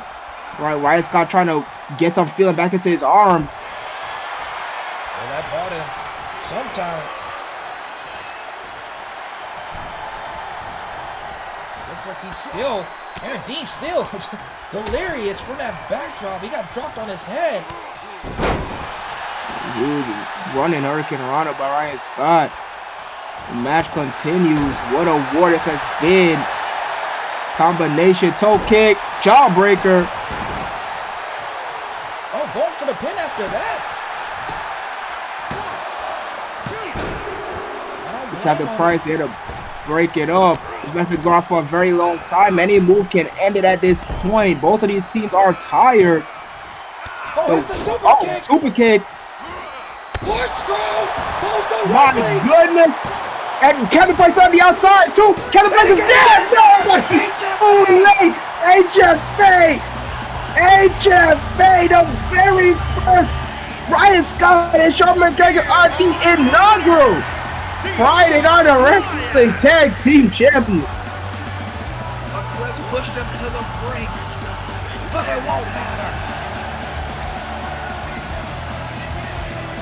The Eclipse, so close, but Captain Price thrown out just at the right time. Ryan Scott hit a different move. He didn't get to hit the, well, he did get to hit the Springboard European, but he figured that move takes too much time to set up. Instead, opted for the super kick in that big tornado. My goodness, what a matchup! It lived up to the hype. It lived up to everything we thought it would. The Eclipse battled their way there. They have nothing to be ashamed of. I know they wanted to go home with the championship, bring it back to the Eclipse, but HFA for now is the inaugural tag team champions. What a matchup and what a tournament that was. Ryan Scott and Sean McGregor stay on top of the pile. Wow. We see our very first champions crowned here in Pride and Honor Wrestling. What a matchup that was. What a journey to crown our first champion. As we move on. Triple threat action. 1 out of 2 triple threats we're going to see. The second triple threat, the big one. Not a stipulation of that, but we'll get the story on that when it happens. This triple threat, though, very high prolific. We see the leader of the Dragones Plateado and Diego Diaz, and the leader of Villain Club, Van Valentine, and Joel Dominguez of Golden Order, all mixing it up triple threat elimination style. We saw Van Valentine beat Diego Diaz. I believe it was on that Go Home episode, PHW TV.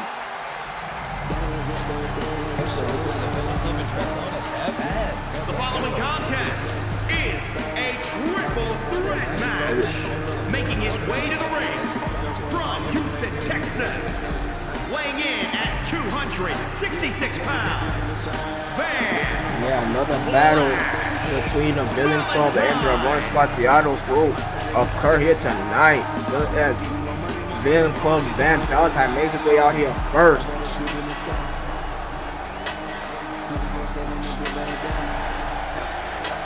And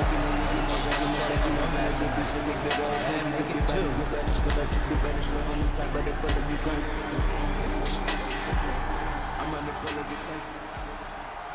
2. Yeah, we saw Bryson Clark and Adrian Austin win that 4-way tag match.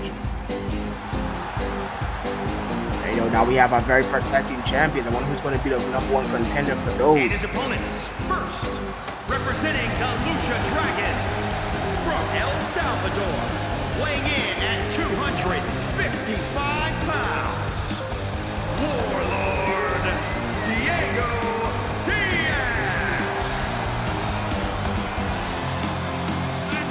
Diego Diaz, the second man to come out here, the leader of Dragones Plateados. Dragones, one of the only units not to get a victory here tonight so far on the pay-per-view. I know Diego Diaz would love to change that fast.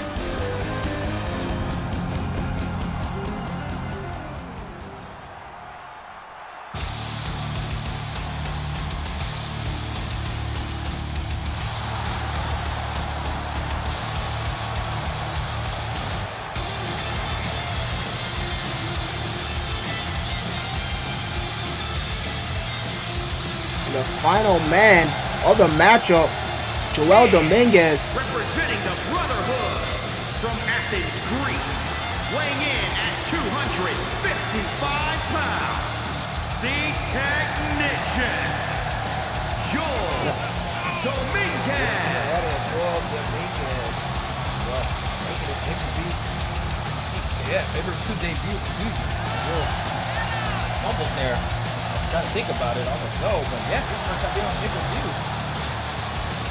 I've heard some conflicting things about Joel Dominguez. I've heard that he is the leader of the Golden Order. I've heard that AJ Urban is the leader of the Golden Order. I am not quite sure about that. We don't know much or anything really about the members of the Golden Order. All we know is that they were brought in by AJ Urban to help him battle the HFA, but more so really just to help play distraction so AJ Urban can get his hands on Suzuki X. Regardless, They are also called the Brotherhood for a reason. Maybe they're a leaderless group, but together they still form a stable. But here we go. Oh, there you go. And Joel go on it, but he throws him out so he can go at Van. Oh, pump fake me.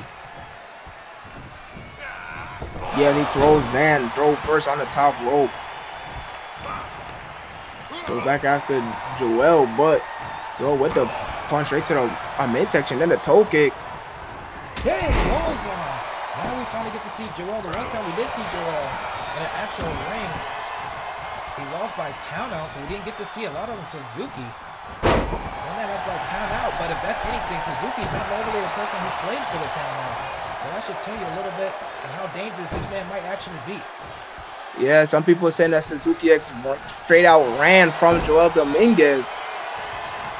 I don't know how much everybody listening at home believes in that, but that is how that matchup ended. So this is another good look at Joel Dominguez, what he is capable of, what he can do. Absolutely, going against 2 leaders. Well, better time to get a shot. Right now he's getting taken to the cleaners by Diego Diaz. Diego Diaz is on fire. As he collides Van and Joel in the corner.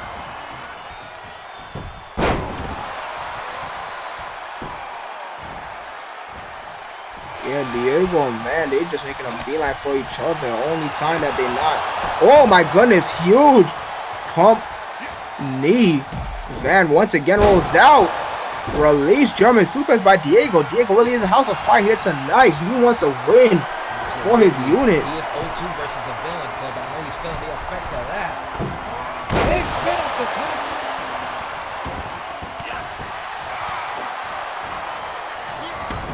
But Joel says it didn't do that much damage. Diego still fights back though. Oh, missed the high kick. But then Joel misses his punch attempt. Van back in there. Once Back and again. forth. Oh, bounce off the rope.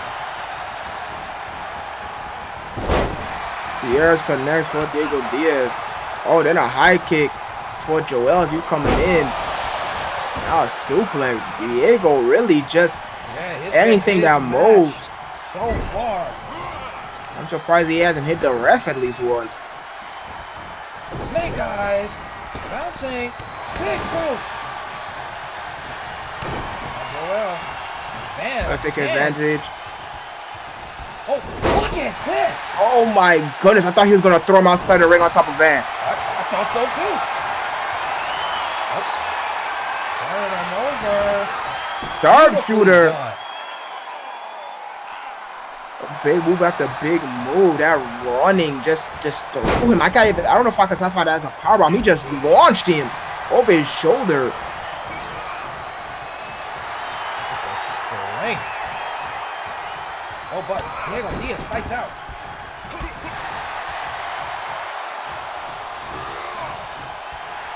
Diego Diaz once again taking it to Van, busted him open. With that snake eyes. Will that awaken Van? We see him busted open in a lot of his matches. Double underhook. Suplex into a With the pin. bridge. Diego Diaz able to kick out at one. Take his attention. The butt suplex. And Terrell rolling out for the first time. Like I said, you gotta wake something in Van. Oh, it's caught. As a door into the DDT. My goodness, look at that. Always to get a 1 count. Yeah, does Van Valentine perform better when he is bleeding? Oh, Mr. High Kick again. That's Diego Diaz. Oh, went for the sidewalk or a backbreaker. Without neither. Yeah, neither need to face.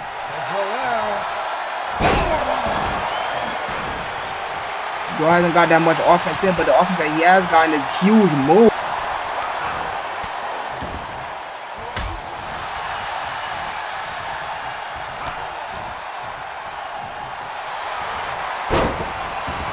Wow, token Northern Light suplex with the hammerlock. Oh, big right hand for Diaz in the corner. Going up in deep. Superplex. Diego Diaz rolls out. And then sidewalk slam. Sidewalk slam by Joel Dominguez.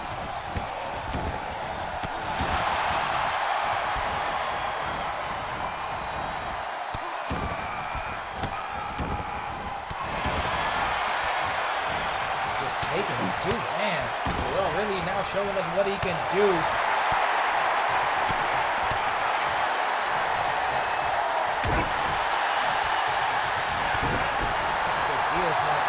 Oh, Diego Diaz. I'm gonna start position as plants him down. Go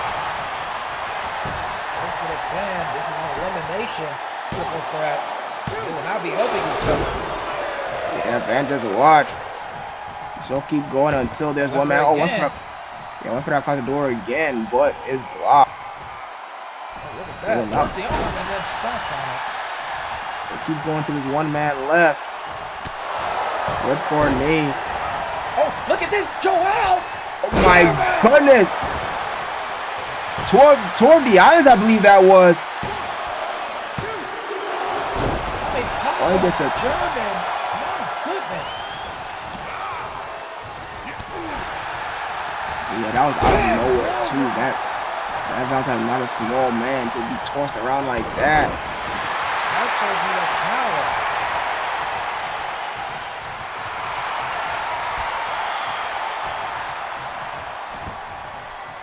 Oh, so what does Diego Diaz have in mind? Dragging him.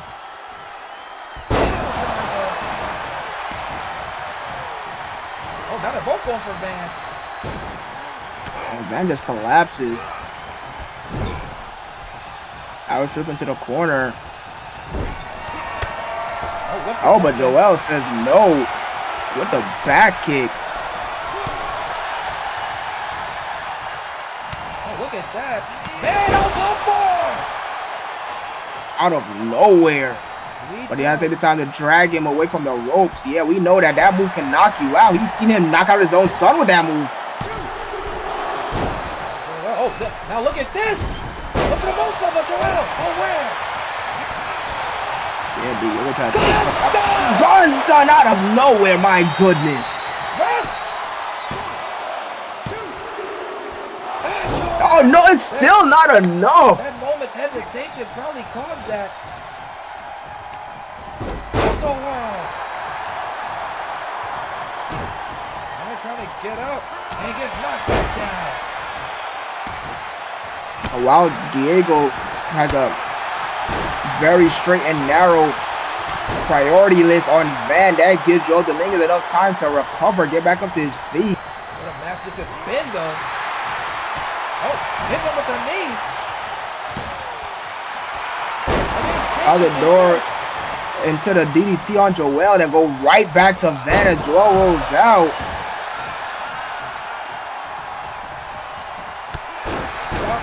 Drop kick to the back.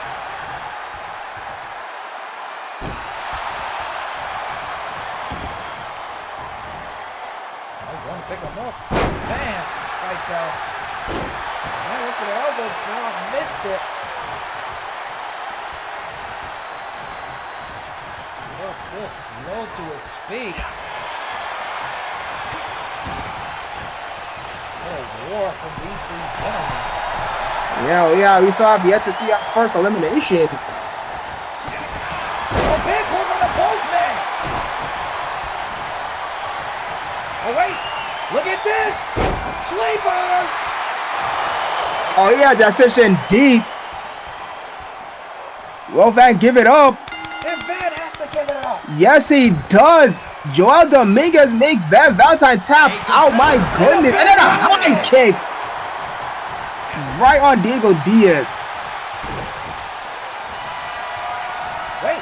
Oh, he's not stopping there. And not this one for Diego Diaz. Set up the ring. Will Diaz give it up? Sleep, that is cinched in deep.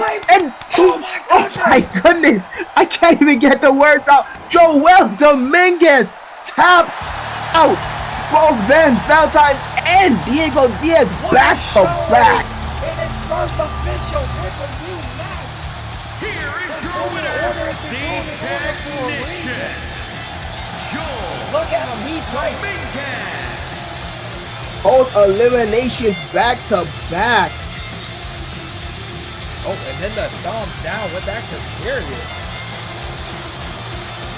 Thumbs down for both men. What a showing. Joel Dominguez. Not one but two submission victories on two leaders at that. Wow, the Golden Order. And now we move on to our semi-main event. This will be the conclusion of the Romance of the Three Kingdoms. Mr. G versus War versus Nolan Page. Another triple threat. We seen them last time in that 2 out of 3 falls in the cage match. However, this time it will be different. Very serious stipulation. This feud cannot last any longer. And that stipulation being, whichever man takes the fall will be kicked out of their unit and no longer a leader. Oh, the highest stake. There is no stakes higher than this other than a championship or maybe a retirement match. Yes, these 3 units were what the foundation of the promotion. Mr. G's Hitman Society, War's Death by Dishonor, and Nolan Page's Eclipse. All 3 of these units have been here since day 1. All 3 of these men have been leaders since day 1. But now, after tonight, that will change. Absolutely, one leader will be gone. Maybe with him his entire faction. Yes, now a bit of a recap of how we got to this point. It all started with just a very small spark. Big T and Little C, representing Him as Society, had a feud with Aaron Dean and Captain Price, representing the Eclipse. That was a consistent on the early days of Fighting Honor Wrestling. Then, meanwhile, while that was happening, Death by Dishonor had a feud with Villain Club. That was before War even debuted. And Death by Dishonor, they were doing a lot of damage on the Villain Club. However, they didn't really get that many wins until War debuted at our very first pay-per-view. That was a 6-man Armageddon tag team match, where we seen War get the victory over Van Valentine. My goodness. Then after that, Death by Dishonor continued to take losses outside of War himself, so he said there will be a change. He said Dishonor was brought to his unit, so there will be death. 2 members were kicked out. All 4 men fought singles matches against each other, and the people who lost had to be kicked out, now effectively making this unit a trios. Once that happened, War interjected himself in that feud against Him as Society and the Eclipse, turning it into a 3-way. Ever since, these 3 units have been going at each other non-stop consistently. Nothing, and I mean nothing, has put up at least a damper on their bloodlust for each other. That will all end here tonight, though. We saw, just at the last pay-per-view, the same exact triple threat, but in a steel cage, and 2 out of 3 falls. All 3 men had gotten a fall, but War was able to come out on top, securing the second fall. And then after that, it has just been attack after attack after attack. We've seen Him as Society do 2-on-1 attacks. We've seen War attack both the Eclipse and Him as Society, and the same thing can be said for the Eclipse on Death by Dishonor and Him as Society. It's been absolutely ridiculous. Nobody's safe, just attacks left and right. If it wasn't a scheduled match going on, then there was at least one man from one of these 3 units was attacking the other. Absolutely ridiculous. But now we are finally here at a head. This is what it means. This is the reason why this pay-per-view is named the way that it is. Desperate Struggle. They will have to fight with everything and then some if they want to continue to go on how they've been going on.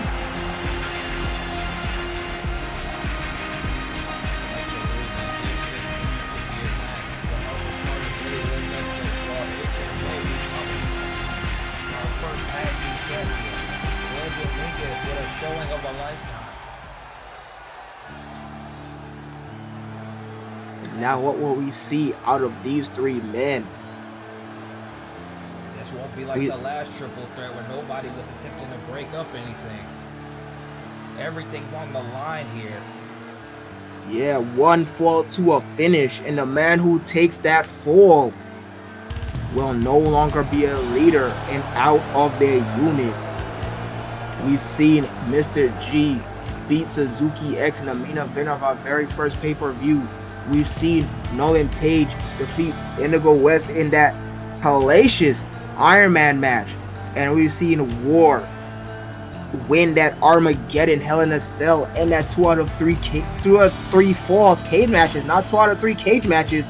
Not that match from the end days of WCW. All 3 of these men, they can take it up a level. They can take it up a notch. But what will be the fate of their career if they lose?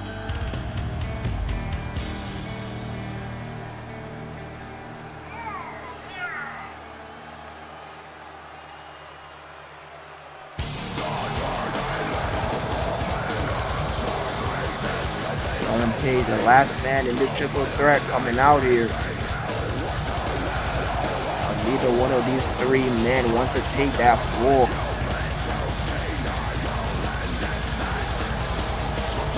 Somebody has to, and somebody will. Who will it From be? Raleigh, North Carolina, weighing in at 239 pounds, the Wick, Nolan Page. Bro, the Wick take out one of the founding lights of Pride Honor Wrestling. Will the Ultimate Assassin, Mr. G, take out his target? Or will War bring death to one of the other two men? We are about to find out. All three are in the ring. This is your semi-main event. Pride and Honor presents Desperate Struggle.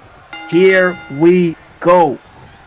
War and Mr. G make a beeline for each other. I understand why these two have the most history of attacks from War. And attacks recently, him and Society Payback. Attacks on Death by Dishonor, Nolan Page. Oh my Attacked by goodness. War many times himself. War came out on top on a lot of those, not all of them. War is definitely the most dangerous man in this match still. But Mr. G right now is the one ahead. Yeah, taking it to both men. Nolan Page at the back elbow, able to slow him down temporarily. And just as I say that, Mr. G still fighting back. Oh, Mr. Overhand chop, but blocks. The strike attempt, but gets a back rake by War. Getting a reminder he's still here. But Mr. G with the He DDT. knows everything's on the line here. Everything he's worked for to put that group together. And look at him just kicking, reversing out of everything. Oh, but look at War, Nolan Page making sure. Yeah, that has to be payback for those 2-on-1 attacks he was doing. That karma. As he is the very first to roll out, and Nolan Page just stomping a mud hole in War, walking it dry. Page, man, on that job. We're looking for a splash. No, the double knees. Consistent move across all of the Eclipse. That knee drop from the top.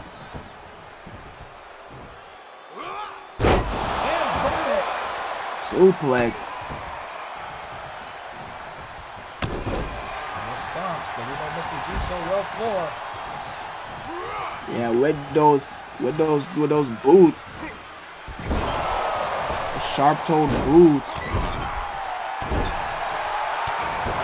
G one-on-one right now. On the drop.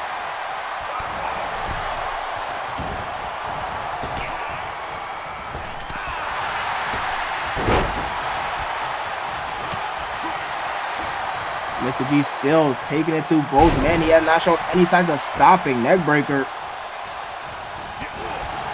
Throw kick. And then ends. Huge spine buster center of the ring.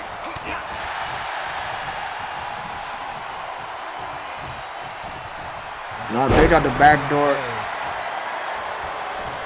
Turn around, Mr. G right there.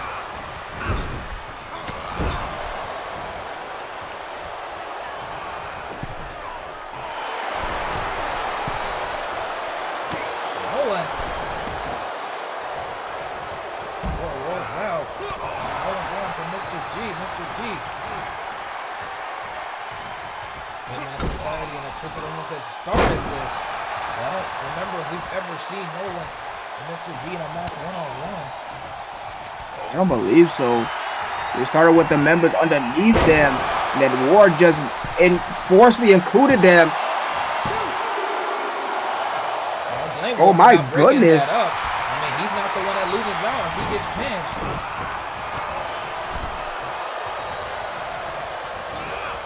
Whoa, Yeah, absolutely. I think you'll see some shenanigans here from, you might see some breakups, but then you also see not some breakups, because one reason that I think you'll definitely see some breakups is because I think one of these men's ego's so big. One, they don't want to lose a match. Oh, and then he stole his own move!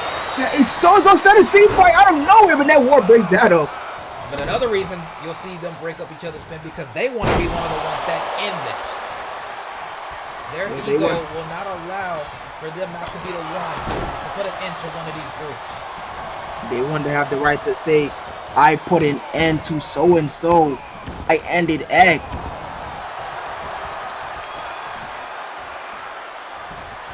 mean, Nolan Page hitting a standing C-fire.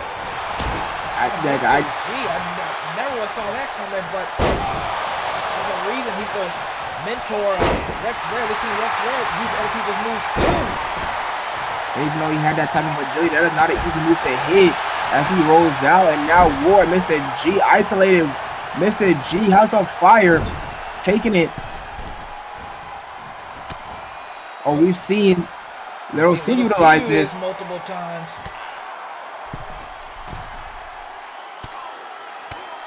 Society, one of the staples it seems.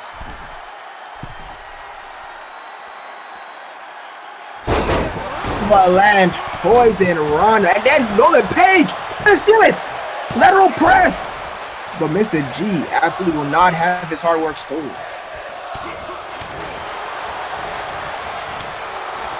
Oh, a slap to the back of the head. Yeah, very good. That's not going to win you a match. That's just going to frustrate your opponent. Disrespect. Of course, one has to say, when the next title, possibly that heavyweight title, gets introduced, the winner of this match might have a good argument. Not even might, he will have a good argument to be number one contender for that. Or at least have first dibs on it. Oh, wait. Someone got cheated.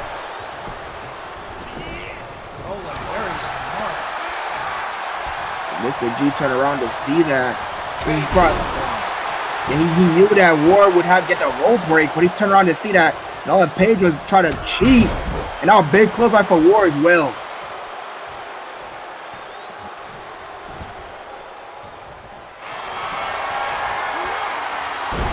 Oh, and he goes for a submission. For that submission, look at the tap out Ward. What is be the first time? Oh my goodness! Ward taps out! Nolan Page! Nolan Page gives Ward his first submit defeat!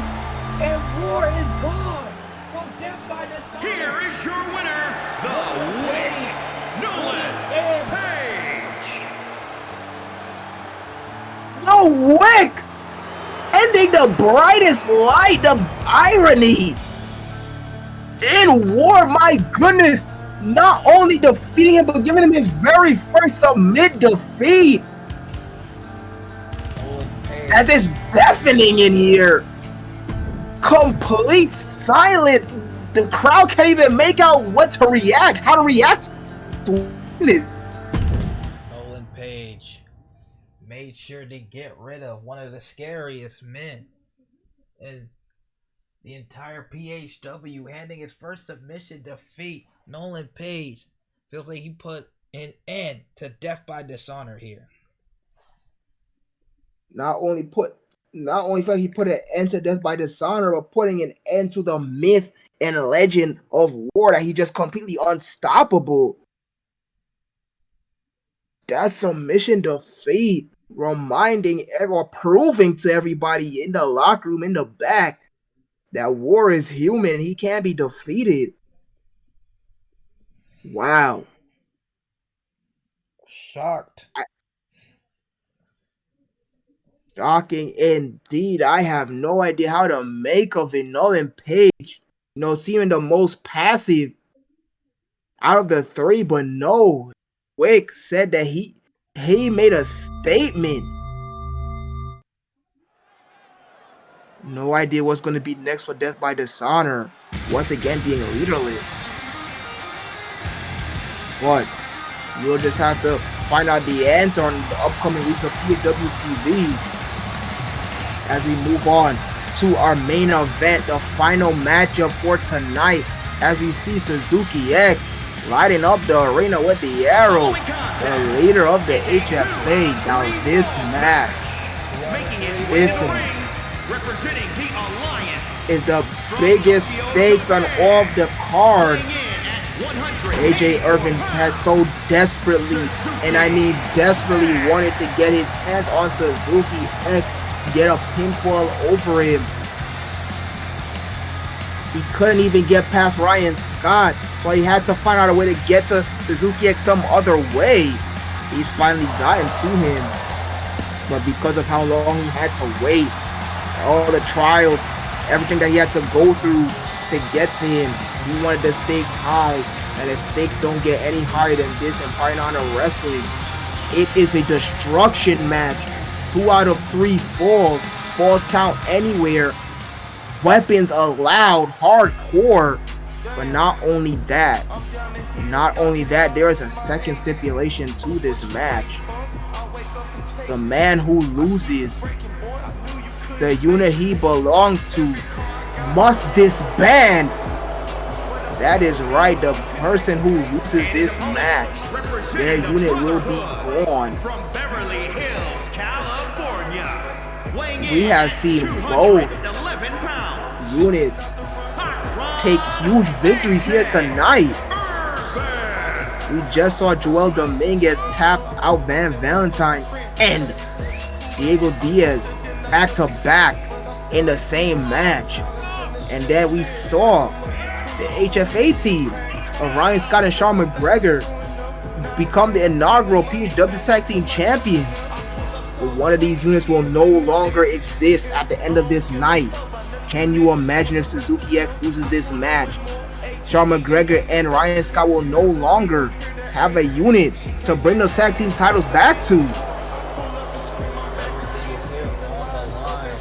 But I will say, before this match starts, we will have to take a quick intermission. About 5 minutes or so.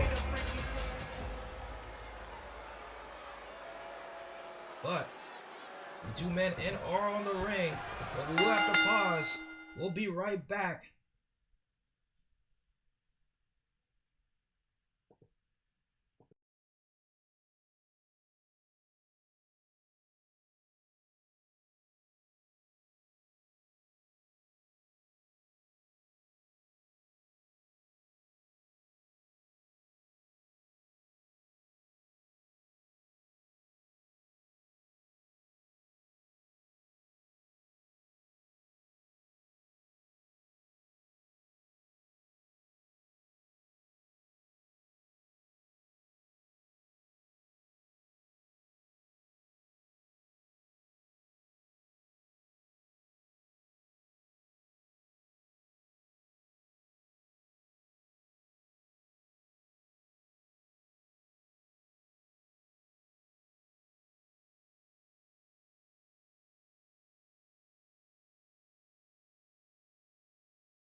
We are back, ladies and gentlemen. This is the last match on the card.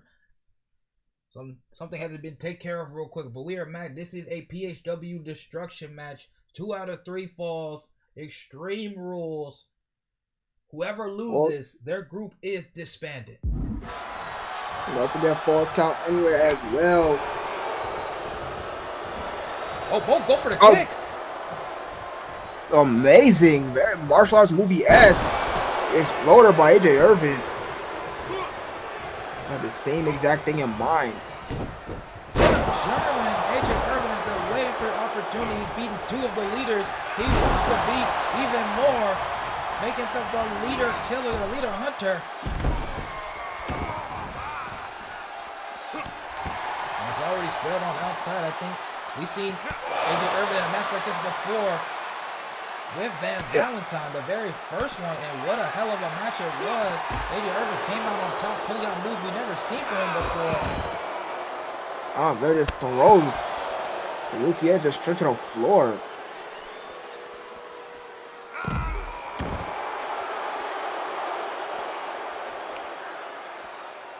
It's a Gary by Suzuki.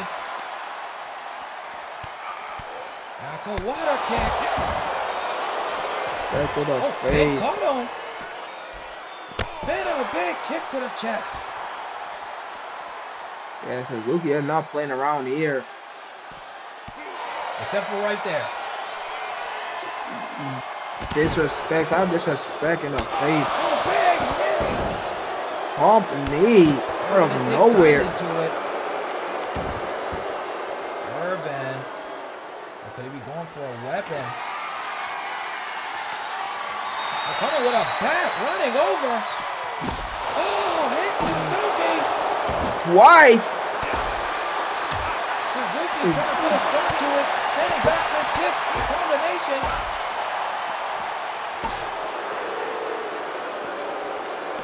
An exploder.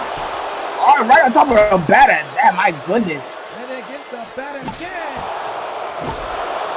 Just whacking away. My goodness. Waiting his whole life for this, it seems like. We knew these rules would favor him in a lot of ways. But Suzuki still fighting back even with DDT. Oh my goodness, that could have been right on the bat. Oh, now he picked up the bat, returning a favor.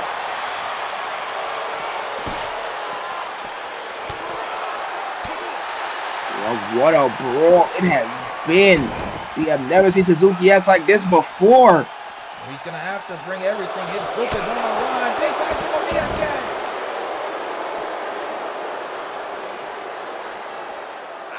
AJ Irvin has more experience in this type of match. We've seen him win this.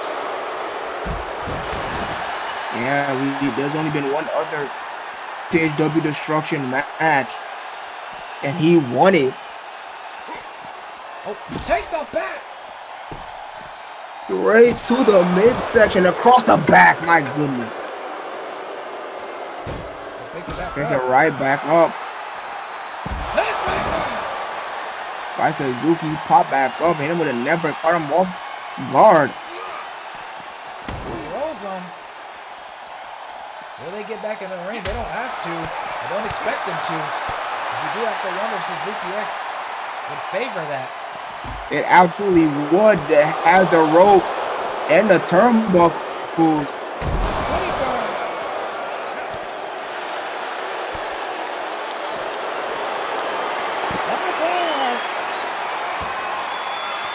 One more attempt here. Referee on his full count anywhere.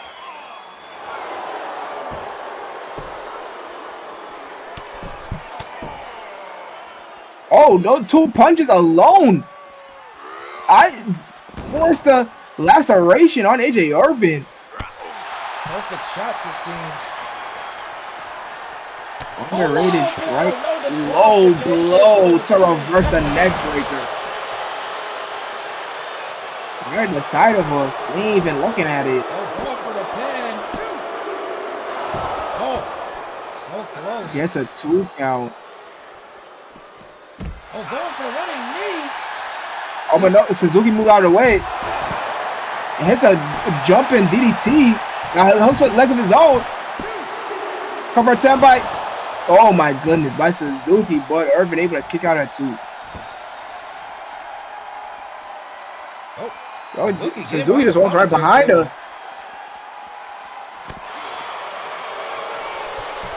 Oh, look at this. Into like a stunner. Absolutely. Still fighting right in the side of us. Oh, wait, he's going for the face your eyes. Face your eyes. It's right next to us. Go for the referee. My goodness, right behind us. Ref, going the long way. What are you doing? There you go. Fisherman Buster. That might have cost Suzuki a pinfall. That's exactly why I'm saying that it would greatly benefit Suzuki to get this back in the ring, especially this very awkward position in this corner on the floor. Oh my God, what a high kick. Doing this before. This is why. Yeah, like this octopus-like hold on the floor. We saw him cause that about to tap out to it twice. AJ Irvin gets the first pinfall. This is exactly why. Irvin, my goodness, they fight right behind us. We gotta get out of here. My goodness, they don't care. Suzuki already taking 1 defeat though. My goodness, I'm getting out of here. I'm throwing my headset down. I'll see you later till they move out of the way. Oh, and they don't care. Oh, look at this, a shovel. Right next to the commentary team. Big kick.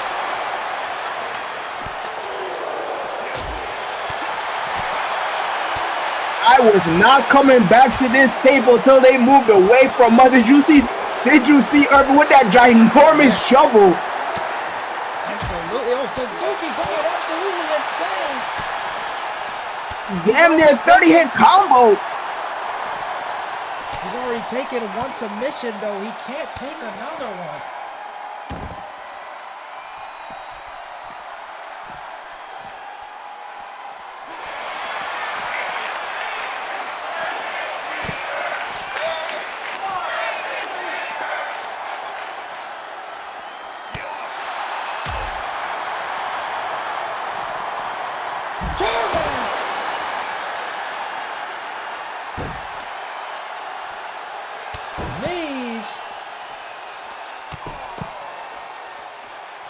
Yeah, they are still fighting on the floor.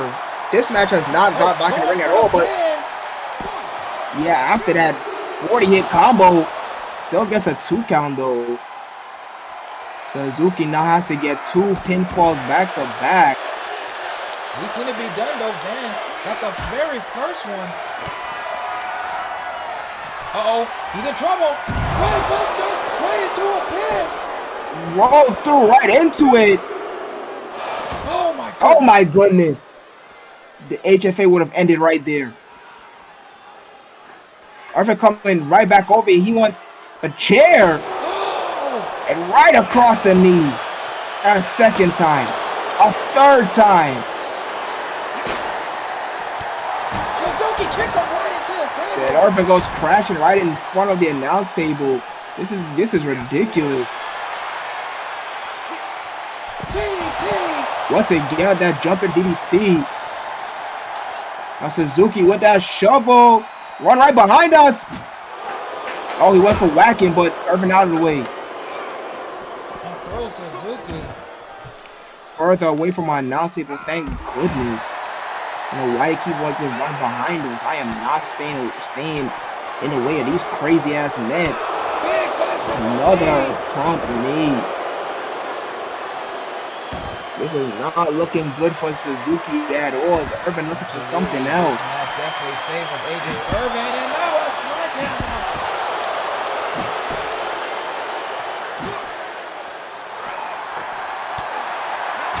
Suzuki has to do something here. Suplex. Yeah, he has to do something. He has to do it fast. Oh, there goes that something. Face your eyes. Face your eyes. Referee closer Right the this far leg. Referee still way out of position though. Hey, he gets it though.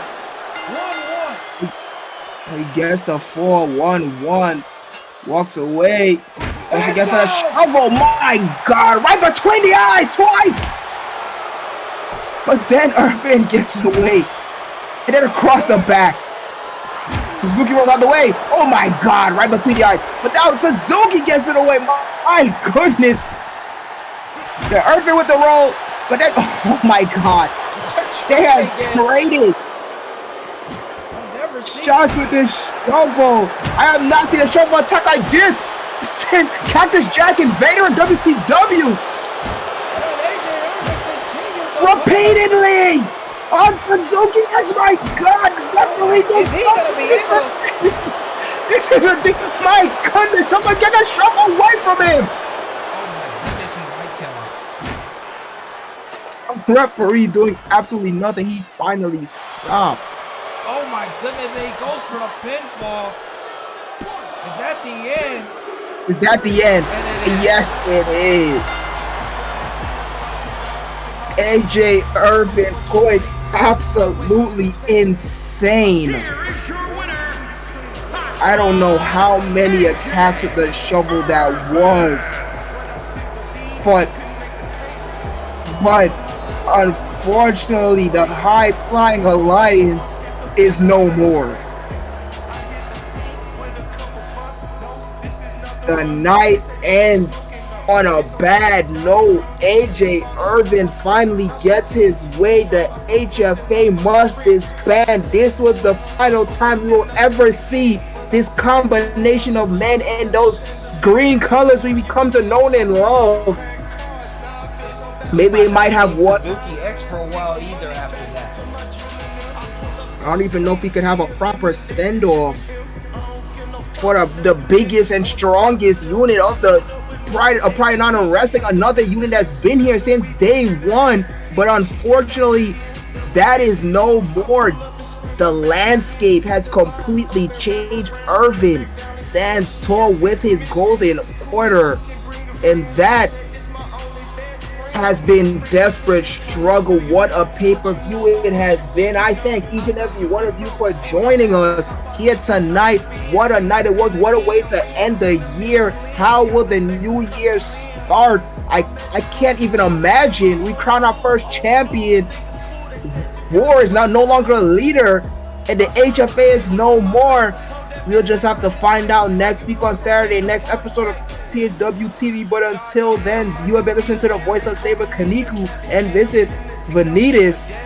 And until that next time, until we're back in the pit, get home safe and good night, everybody.